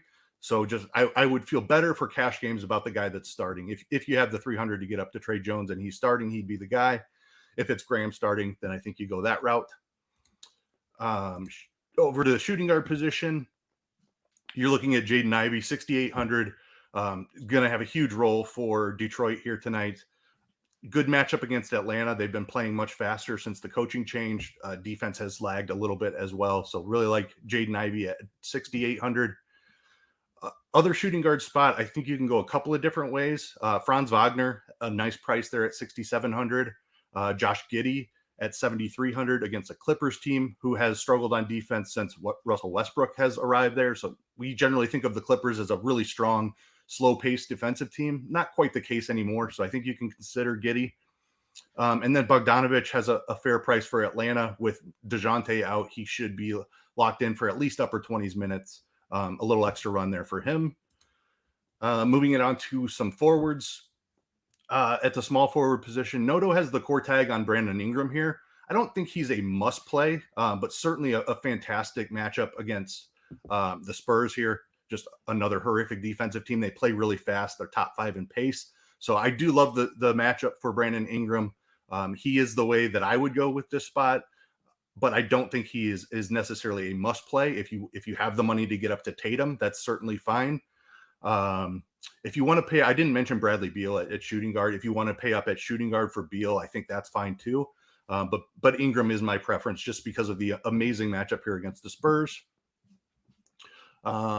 Looking for some cheaper stuff in the other spot here. AJ Griffin at 4,100 should be in line for a little extra run here today. Very much in play. Trey Murphy at 5,900. Same matchup as Ingram with the Spurs. He's been shooting the ball a lot more here recently. So certainly don't mind going that route. But saving the money down to Griffin, I think is probably the preferred way I would go. Moving it on to some power forwards. We have Marvin Bagley returning. He's 5,600, should be locked in for close to 30 minutes in this spot. Wendell Carter at 7,200. Good matchup against Washington. They struggle against bigs. Certainly think he's in play. DeAndre Hunter, another Hawks value piece. He's going to be starting and playing over 30 minutes tonight. That matchup against Detroit, again, a great spot. Sandro Mamukelashvili, going to be more in play on DraftKings. I think you can certainly play him here on FanDuel at 5,100 as well. Very shorthanded Spurs team. Should see plenty of run. Like I said, he's cheaper on DraftKings. He's definitely in play there, but you can lock him in over here on FanDuel as well. I think the conversation between him and Hunter is really close. I have a slight lean to Sandro. I know he hasn't been great in the opportunity he's been given. I just feel like he has more upside. Like he can grab a bunch of rebounds in this spot if he scores a couple of points as well. Like just going to be, I think he just has a little bit higher ceiling than DeAndre Hunter. So if deciding between those two at your second power forward spot, I lean slightly to Sandro. And then center position, you can play all these guys at center as well. The only other name I would throw in there who is center only is James Wiseman at 7K, just with the shorthanded Detroit team. The price is uncomfortable, like I mentioned, but he is certainly in play. And Clint Capella at 6,600, just a great spot against Detroit here. If you wanted to go that route instead of Wiseman, I don't mind that. But Porzingis, I mentioned he gets a bump, but he doesn't quite make the cut for cash games for me today. Love him in tournaments. But I think just because of this mid-range, that's really solid with Bagley and Wiseman getting a bunch of run, Sandro getting a bunch of run. Like the mid-range is the way I would go with my power forwards and centers, I think. Mm-hmm. Okay, very good. Let's talk tournaments. For that, we bring in Chief. What's your build here? What are your thoughts? Tournaments for me is going to be pretty easy today. I think the biggest piece of chalk, in my opinion, in terms of big spins, is Trae Young, and I think you still need to commit to it. This is a big spot for him. He should have shots galore. Detroit's bad. I think the only way he doesn't get there completely is if it's like a massive blowout. I'm actually not afraid of Atlanta blowing this team out, to be honest with you. Like I think if Atlanta wins this game by 15 points, I think it's 15 late. I think Detroit stays in this game down the stretch for what it's worth. So I haven't really seen Atlanta put anybody away. So at the pace of play, lack of defense, I think this game stays competitive enough. Go ahead and I would say maybe go get you some shares of Detroit plus 13.5. That actually feels pretty good in the sports betting world. But I do still think you commit to Trae Young. And then after that, you do need to play this Atlanta value on FanDuel. I mean, pretty much over half of their lineup is in the mid to lower 5K range. And I think it's advantageous to play all these guys. Like, you might not feel great about John Collins, but at 5,400 today against Detroit, I like it. Bogdan, I'm expecting him to get 30 minutes. I think if Bogdan gets 30 minutes, he's probably going for 35 today with upside for 45. Like, he might score 25 real points today. That's not an exaggeration. Like, he's probably going to score 20. And then does he get to 25? Does he push it a little bit? DeAndre Hunter, I think what you're hoping for is maybe he scores 16 and gets it done in the peripheral department. And kind of the same thing for John Collins. Can Collins score 12, get 6 or 7 rebounds, 2 or 3 assists, and maybe a couple blocks? If he does that, he's at 30. Like, and you're right there. So that's where I am with the Atlanta cheat guys. Still like Capella. And then in terms of my general build, what I want to do today is I'm going to spend up in all the wrong spots for tournaments. So I'm going to play Bradley Beal. I'm going to play Porzingis. I'm going to play Mikal Bridges. I'm going to like guys like that. I'm going to play Jaylen Brown, Tatum, which those guys are good. I want to play some De'Aaron Fox. I want to play Sabonis. Like, I just want to spend up in all the spots that nobody wants to play these guys. Like, it's the wrong play. It's not going to be optimal. It's not what the optimizers are going to spit out. But I'm going to use those guys and build around Trae Young and the Atlanta value more than the Spurs value. So the Spurs value to me is kind of where everybody I feel like they're going to end up. I'm going to side with the Atlanta value and then spend up on Beal, Porzingis, Bridges, the wrong guys, because they can all get there. It's a 6-game slate. Bridges goes off for 50 tonight. Like, he's probably pretty optimal at the end of the night. So that's my approach to this slate. And I'm still building as we go along. Okay, very good. Ice, let's talk some DK here. I do feel like as I started building, things are falling into place. Struggling with the forward spot, but let's kind of start it off at point guard again on DK and work our way through it. Yeah, so on DK, I think you have an important decision to make, and that's whether you want to spend up at your guard spot or at your forward spot. The names I'm considering there are Bradley Beal, Brandon Ingram, and Jason Tatum. I think that is probably the toughest decision in DK Cash. Everything else pretty much falls into place. My preference is for Ingram just because of that matchup against San Antonio. Beal, obviously, without Kuzma, and Tatum. Like, Tatum has struggled here recently. I love the matchup against Sacramento, but Jaylen Brown has just been outplaying him here in the past couple of weeks. So Ingram is my preference for your second spend up. Your first spend up, absolutely still going to be Trae Young, 9,600, just too cheap without DeJounte Murray. Awesome matchup against Detroit. Trae Young is certainly your first guy in here. Other point guards, Devontae Graham, I think you can consider if you're paying up for Ingram like I am, you can play Graham in your guard spot. And that's really all I'm considering here for point guards. Over at shooting guards, it's going to be Jaden Ivey in your shooting guard spot. If you're paying up for Bradley, if you prefer Beal over Ingram, certainly don't mind that route. Pretty straightforward there for me. Saying anything else is really just naming names. Small forward, the very clear value is AJ Griffin. Should get plenty of run here without DeJounte Murray. Just shortens that rotation a little bit. And really, you don't have a ton of options here in the 3K range on DK, which allows you to spend up for that second star in Ingram or Tatum or Beal or somebody like that. Playing two cheap guys here at small forward and power forward, I think, is the very clear direction to go for cash games. It's AJ Griffin at small forward. It's Keita Bates-Diop at power forward. A couple other forwards you could consider. I talked about Porzingis already, just not quite getting there. Would prefer to spend a little bit less on Beal or go to the cheaper Brandon Ingram for me. DeAndre Hunter has a nice price over here as well. But for me, it's just go down for Griffin and Bates Diop, and then up for Ingram at the forward spot. Centers, Sandro, I talked about his price over here on DK, 4,200. He's definitely a core play over here on DraftKings. Should be great value. Should be getting in upper 20 minutes here for the Spurs, with them being really shorthanded. Other guys I'm considering and probably playing two centers, James Wiseman at 6,400 and Wendell Carter Jr. at 6,900. Both just a little bit underpriced for their roles. Good matchups on both sides as well. So I think you're playing two of those three. I don't have a strong lean between Wiseman or Carter. It's really just whether you need that 500 or not. In a vacuum, I certainly prefer Wendell Carter. But if you need the 500, completely fine going down to James Wiseman. Okay. Very good. Let's talk some tournaments on DK. I don't know. I'm feeling good, Chief, but tell me what's the move here. Can I stack up this Washington-Orlando game? Because I'm getting Zinger and Beal. And then I was like, well, shit, I guess I should be running it back if I'm playing Zinger and Beal, right? I think you can get close with the right pieces. So for me, let's take care of this for Roth, folks. If I was going to stack this game on DK, then it's for sure Beal, Porzingis, and then Denny Avdia. And then on the other side, I'm probably getting Wendell Carter Jr., I think would be my other piece. Like, he feels like the best play out of that whole group. Paolo's been good, but Wendell Carter Jr. here down the stretch been really good. So He would be my next piece in.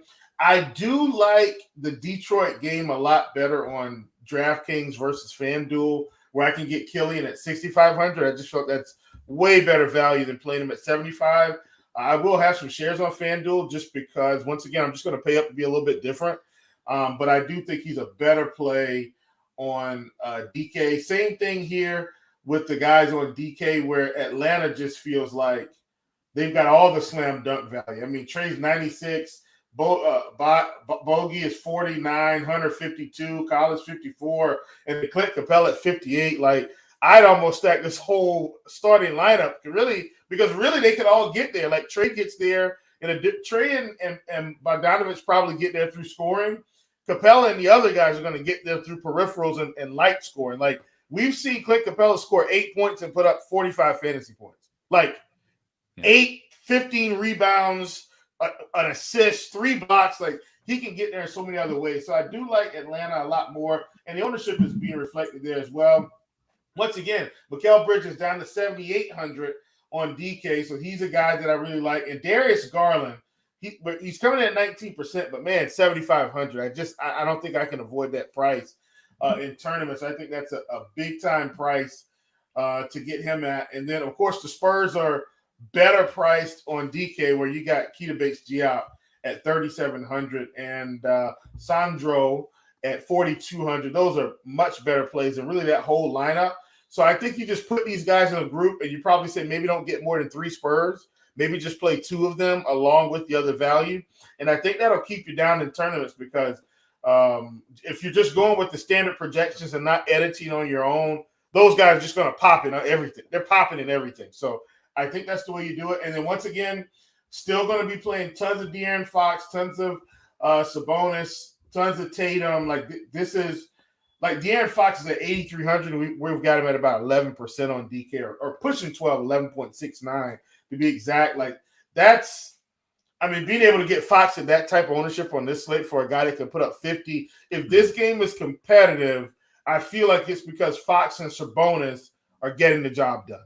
And so I really – De'Aaron Fox is one of my favorite plays on DK at 8,300. Like, he's one of my top plays.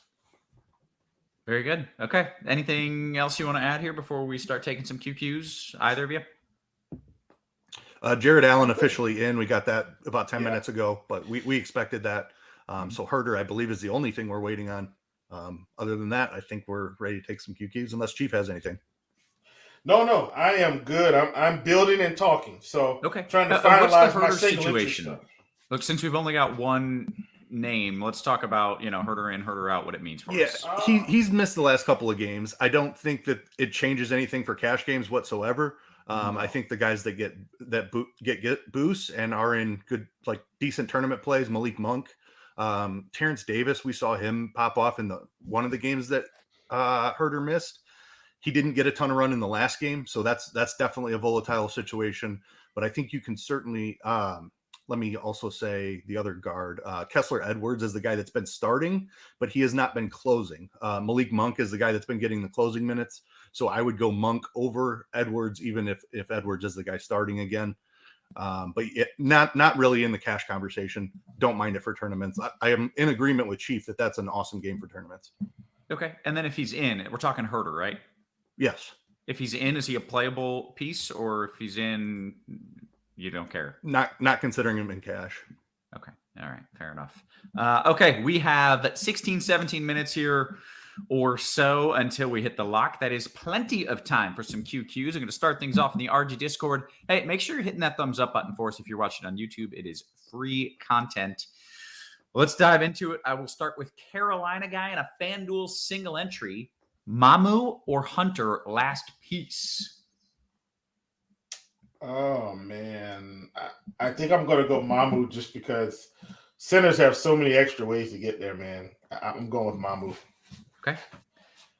DK cash question for you. Ice, Wendell Carter and Devontae, or Griffin and Zinger?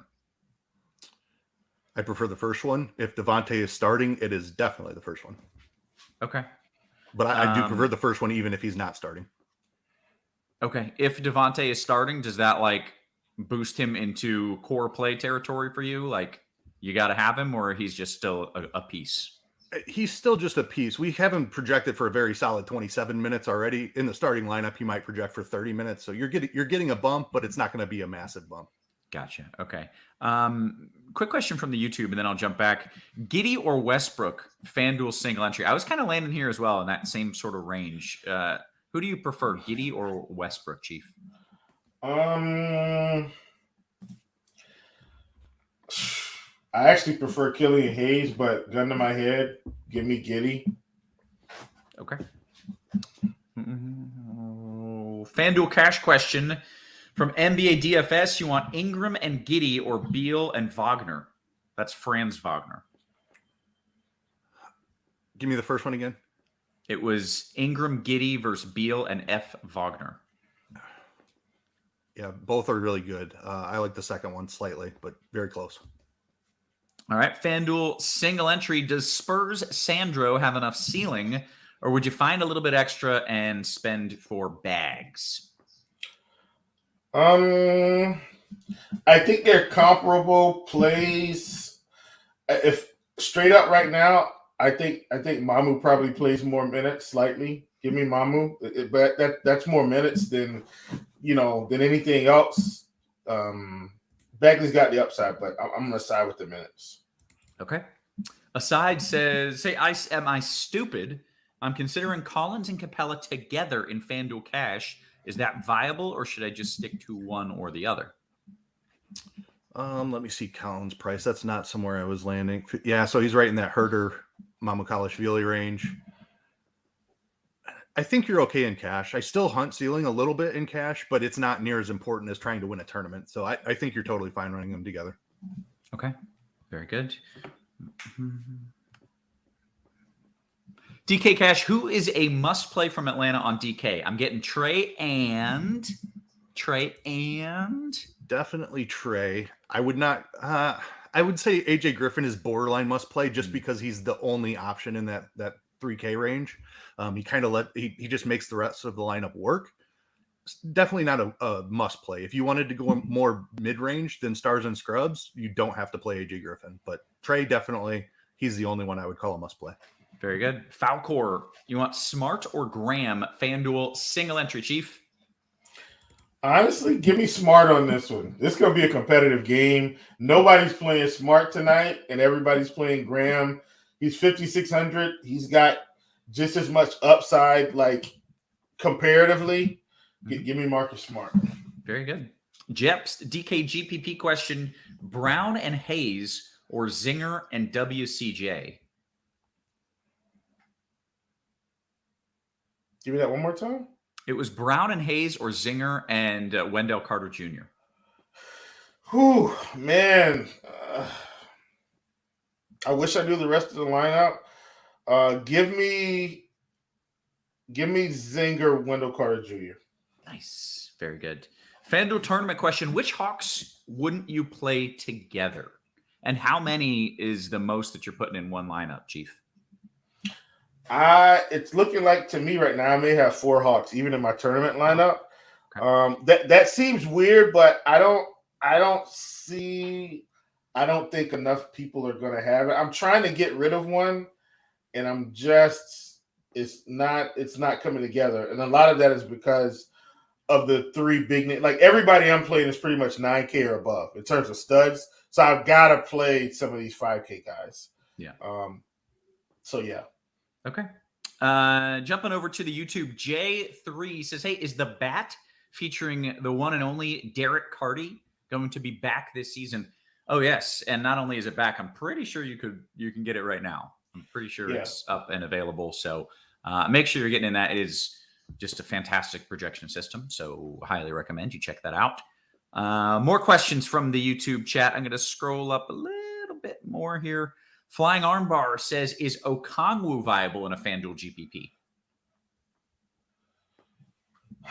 I think if you're playing Okongwu, you're expecting Detroit to really get blown out. Like for him to really hit his upside. So yeah, to answer your question, yeah, he's viable. But just I think that's the approach you're taking. Okay. DK question. I'll call it cash. No, it's a tournament question. Wendell Carter or J-Val? DK? Yep. I think J-Val's in the – hold on, give me a second. 75. Yeah, you know what? Give me Wendell Carter. I like him today. Very good. Keelan Brown says, last piece, FanDuel GPP, Royce O'Neal? No. Yeah, thank God. No, X him out. Good. Like, don't play him at all today. Yeah, or ever. That'd be fine, too. Hammer says, new segment, Kevin Roth's bargain basement play of the day. I've been killing the picks, I got to say. I've been killing them. Nothing but flame emojis. It's not a bargain play, but I think Beal is my dude tonight. I think Beal might do like vintage. I'm in on this Washington game, by the way. I am in on it. Oof. I like it. Any McGruber love on DK? Either of you got any Magruder? No. I don't. Sorry. I don't. Okay. Just that Keelan price says, tag is tough for him. Like he just doesn't do anything. He's 5,700. He's gonna be out 64 there on for 35 FanDuel. minutes It's so probably. bad. It's so bad. Well, there's a lot of those good plays you were talking about, like for Atlanta in that price range that you don't need that, right? You can find better. We'll go to Keelan. What's up, Will, Kevin, Ice? I'm playing the Express slate. Nice. Detroit versus Atlanta and Nets versus Cleveland. So who is the best of these options? AJ Griffin, Sadiq Bey, or Royce O'Neal for a FanDuel GPP? You got to eat the chalk with Griffin, I think. What I would do, get rid of Griffin, give me Sadiq Bey. Ooh. Everybody's going to be on Griffin. Like, Sure. I'm saying, if we're trying to take down an Express slate, like, you got to think Griffin's ownership is probably going to be 60%. Yeah. And I assume Sadiq will probably be about half of that, 30-ish. That's why I would go. Keith, what do you think? That's a great call. Bay is certainly a guy who can get hot from three. He makes like 3 or 4 3-pointers. You're cooking for sure. Love it. Okay, very good. Let's see. You're going to jump back into the RG Discord real fast, see if we got a few more questions, and we do. DK Cash follow-up on Atlanta. Is Trey Capella Griffin nuts? No. Right? That's not crazy. Not at all. Yeah, no, we're on board with that. That works. Falcor, Brown or Kawhi, FanDuel single entry? Ooh, give me Brown on this one. I love the way Kawhi's been playing, but I just think this Boston-Sacramento game is competitive all the way. Okay. DK Cash from Ball, last spot, Ivy or Wendell Carter? Ooh, that has got to be close here. I will go Wendell Carter there. All right. DK Cash question, should I stay away from Pandemic P and Paolo Banchero? Paolo's fallen off, man. Does he ever do it? Does he ever get there anymore? He It's does. been a while. Yeah. That was a cash question. It was, yeah. I would stay away from both of them in cash. Yes, both fine for tournaments, but not considering for cash. Yeah. For what it's worth, I'm playing Boncaro too. I just, I'm not excited about it. He's like the guy I'm looking at my lineup. I'm like, you're gonna screw me. You're gonna get me. Roger Jones says DKGPP, Hunter and Bates Jop or Denny and Griffin. Oh, hold on. Let me see how much ownership's on Griffin straight up, because that's really what's going to drive my thing with Griffin, man. 21%. I'll go with option number 2. Okay. Mr. Papa Giorgio says Abdia or Boggy, last piece in a DKGPP. Boggy's got to have more upside tonight. I love Denny, but man, he's got way more upside today. Okay. Do you like Fultz as a contrarian play on DK? He's priced up there, but he's 7K. I mean, it's gonna be a good game. I don't hate it at 6%, and I really like this Washington game. Like, I've got a few. As it stands right now, you could probably almost build my lineup. I'm playing 3 guys from Washington in my main single entry team for what it's worth. Like, I like that game. So just to be clear, I said I liked it, and then you were like, "Oh yeah, Roth is right. I'm going to do that build." Is that what happened? That's exactly what happened. All right, I was just checking to see if that's how it went down. Let's see, McGruber, Fanduel, GPP, or nah? Were we? God, can we just find some? No, we're not playing McGruber. Okay. No. All right. Any love for Zubac at DK on center? I'm assuming that's also a GPP question. Yeah, I would think so. I'm gonna say no. Just play. If we're doing that, I would just eat the Capella chalk. Like, he's a way better play today. All right. FanDuel GPP question from Mike back in the Discord. Can we roll with a little Russ revenge along with some SGA revenge? I think you can play them regardless. SGA is he's one of those big plays tonight that I don't think anybody who wants to pay 10-6 for SGA tonight on this slate? Nobody, but he's got more scoring upside. Well, you know what I'm saying. Smart tournament minds do. But he's got more pure scoring upside than almost everybody on this slate. Like, this isn't a myth. He scores 30 points or 30 plus almost every game. And then it's go ahead, look at what point guards have done against the Clippers since they acquired Russell Westbrook as well. They're not the same team as they were. Yeah. I love SGA as a tournament play tonight. Okay. Yeah. It was that Clippers matchup that scared me away from playing SGA, but I didn't realize that the Clippers are not who I thought they were. They've been terrible. Roth, they've been terrible. Okay, good note. Conscious Machine says, so Okongwu and Omoyuri together? Omoyuri from Detroit? I mean, I don't know. I don't think I'd do that. Because I don't think Omoyuri has enough upside with limited minutes. Like, he's got to be playing 30 minutes for us to for him to get there. I don't think he gets there in 25 minutes or 22 minutes. Anyway, I'm done. Okay. We Major says, hey, any love for Nets or Cavs tonight on FanDuel? Yes. Once again, spinning up in the wrong spots. I've said this. I do really like Mikal Bridges today for what it's worth.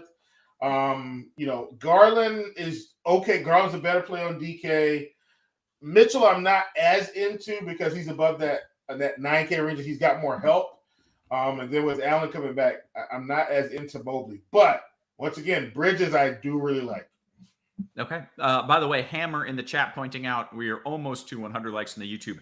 That's the threshold. If we don't get to 100 likes, I'm just pulling the plug on the whole show. So make sure you're hitting that like button for us. It is, after all, free content. All we ask is a little bit of YouTube love there. Javon says Westbrook or Fultz on FanDuel.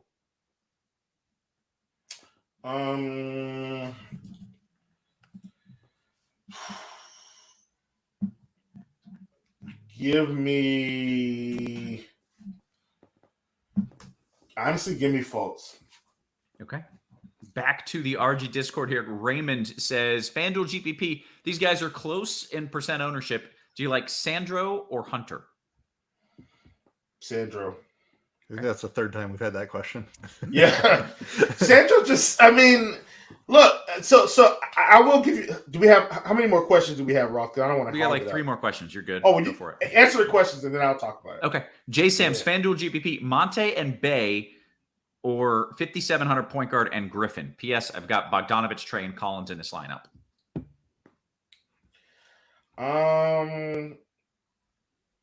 Monte and Bay.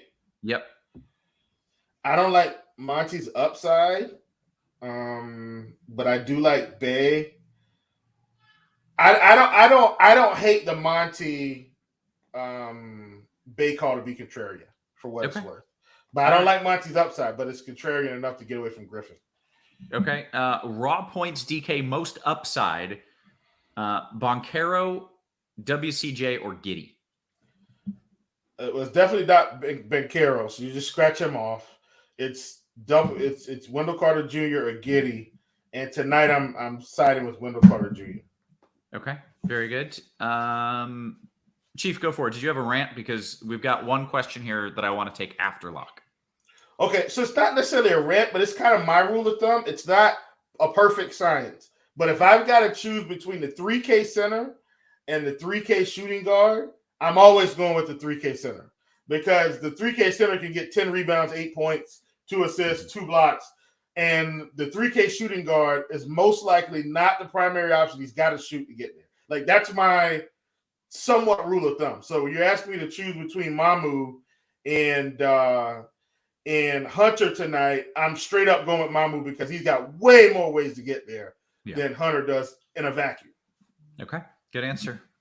Let's take this question here from Crossover King. It says, hey, Chief, just a general strategy question. Do you use smash percentage in RG projections, or do you kind of determine your own smash numbers? I'll throw that one to both of you, actually. Is that something that you guys look at? I look at everything, but I will say when I'm building, especially mass multi-entry, I adjust everything. So I always kind of adjust for ceiling. So I'll give you an example. Like a guy like Killian Hayes, I'm always going to project him like right now for around 40 because that's like his ceiling, but it's not way out there. So like I'm not going to adjust him for 45, but I'm going to push him a little bit because I want to get enough of him in case he hits the ceiling. So I do look at it. A guy like Trey, like tonight, I'm projecting Trey for 55. So it's not that he's going to get 55. He could end at 48, but I think our projections had him around 51-ish. I think for fantasy points. So I'm always adjusting enough for ceiling.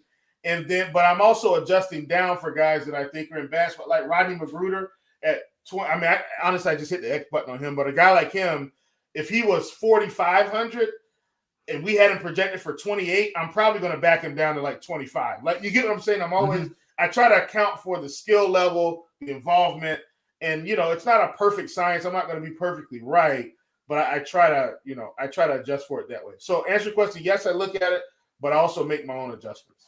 I think it's really cool. And Ice, I want to get your take on this too. But I think it's really neat when you're using Lineup HQ to its maximum potential. You're inputting your own thoughts and your own data in it, but you're still using it as this awesome, powerful tool that can crank out 100 different lineups just with your little adjustments taken into consideration. So you're different. Like, that's what you're doing, right? Yeah, pretty much. Like, so for instance, like Keith, I'm not holding you up, am I? No, you're good. Okay. So for instance, there are certain guys, I pretty much have them projected around the same place all year. Like Embiid, I don't care if he's 10K, 11K, 12K. I keep his projection around 60 because that's like essentially when he goes on that run, that's where he's ending up almost every game, 58, 56, 60, 62. So even when he's 10-8, I'm not keeping him. I've got him adjusted for 60. So I'm going to end up with more of him on the front end of his big run than I will on the back end. A guy like Jokic, I'm always going to project for around 60. Like, as soon as the season starts, I don't wait. Like, he's 10K. Yeah. Okay, I put him in for 60 because that's where he's going to end up by the time he gets into form. He's high 50, 60. And so when he hits that 80-point game, I probably have more of him than you do when he's 10K because I've already accounted for what he's going to do. And so that's kind of how I played. A guy like Tatum, this year I had to mentally adjust on Tatum because I'm not as high on Tatum as a fantasy player as he is a real life player. So typically I keep him around 45. And this year I kind of had to bump him to like 52 because, he's been that kind of player. But you see the stretch he's in right now, he's like 38, 40. And this is what I expect from him. Like, he's a great player, but he's not a 60 fantasy point player every night. So, it's trying to make those small adjustments, even for me, trying to find holes in my game and saying, wait a minute, I'm probably under projecting this guy now based on the situation, how he's playing. I need to account for that. So that just gives you a little idea of, what I'm doing sitting here at my computer on a daily basis. I think that is useful. And Ice, I'll kind of throw the same thing to you. Do you look at smash percentage? Do you manually adjust these guys up and down? Do you use lineup HQ as like a skeleton that you then input, your thoughts into? Yeah. So first I'll say half the week, I'm one of the guys that's actually putting in the data that's going into lineup HQ. Right. And I still adjust it for my own personal builds. Because there's a difference, and it speaks to what Chief is saying. Like, guys that have more ceiling, I want to get to more of those in a tournament build. So despite their median projection being what it is and thinking that's the correct median projection, I also think that guy is going to hit a ceiling more often than not. So a guy like Trae Young tonight, I will manually bump him, even though I think 34 minutes is the correct minutes projection. Maybe I think, and this isn't necessarily the case tonight because of the blowout risk, but if it's like the Boston-Sacramento game is a perfect example. A game I think is going to be very competitive. Would it surprise me at all if Jason Tatum plays 40 minutes tonight? Absolutely not. So I will go ahead and bump him a couple of minutes, even though the 38 minutes or whatever he's projected at is the correct median. If I think he's playing 40 minutes tonight, I'll adjust it up. And how that relates to smash percentage, it's one of the main things I look at. And I look at it in comparison to ownership. And we also now have a new column that's opto percentage, which is, according to our simulations, how often a guy is optimal. And I think you can use those three columns together to really find great tournament plays. And I'll just give a couple examples here. Just sort by smash percentage. Trae Young has a 48% smash tonight. He also has almost a 36% optimal and a 32% ownership. Trae Young is a fantastic tournament play, even though he's one of the chalkiest players on the slate. Look at a guy like Keita Bates-Diop, 42% smash percentage, only a 27% optimal percentage, and that's just because he doesn't have the ceiling that Trae Young does. He's 3,700. He allows you to do great things with your build, but if he only puts up 20 DraftKings points, he's probably not in the winning tournament lineup, even though he smashed his price tag. Gotcha. So can I just hop in on the back? This is the kind of talk I like. Like we need to bring back Rotonomics. I don't know if you guys remember that show. Like back in the day, we had a show called Rotonomics that like talked about how we did this stuff, how we thought through things, and you just got perspective from different players. But for instance, Keith, which I didn't mention on the show. Maybe I should have. I faded KDB tonight or KBD tonight. Like you give it, and it lines up with what you're talking about. Like, okay. How often, and this is more Fanduel, so because I know it's going to be different on Fanduel and DK, but how often is KBD going to beat me at 5,100 on Fanduel?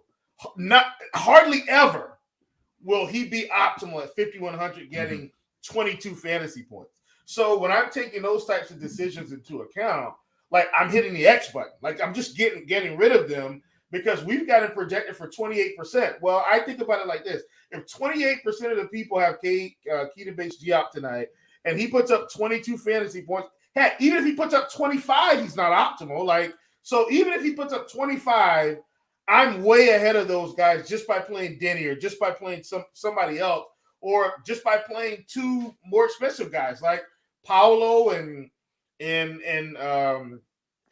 I didn't do that. I played Zinger.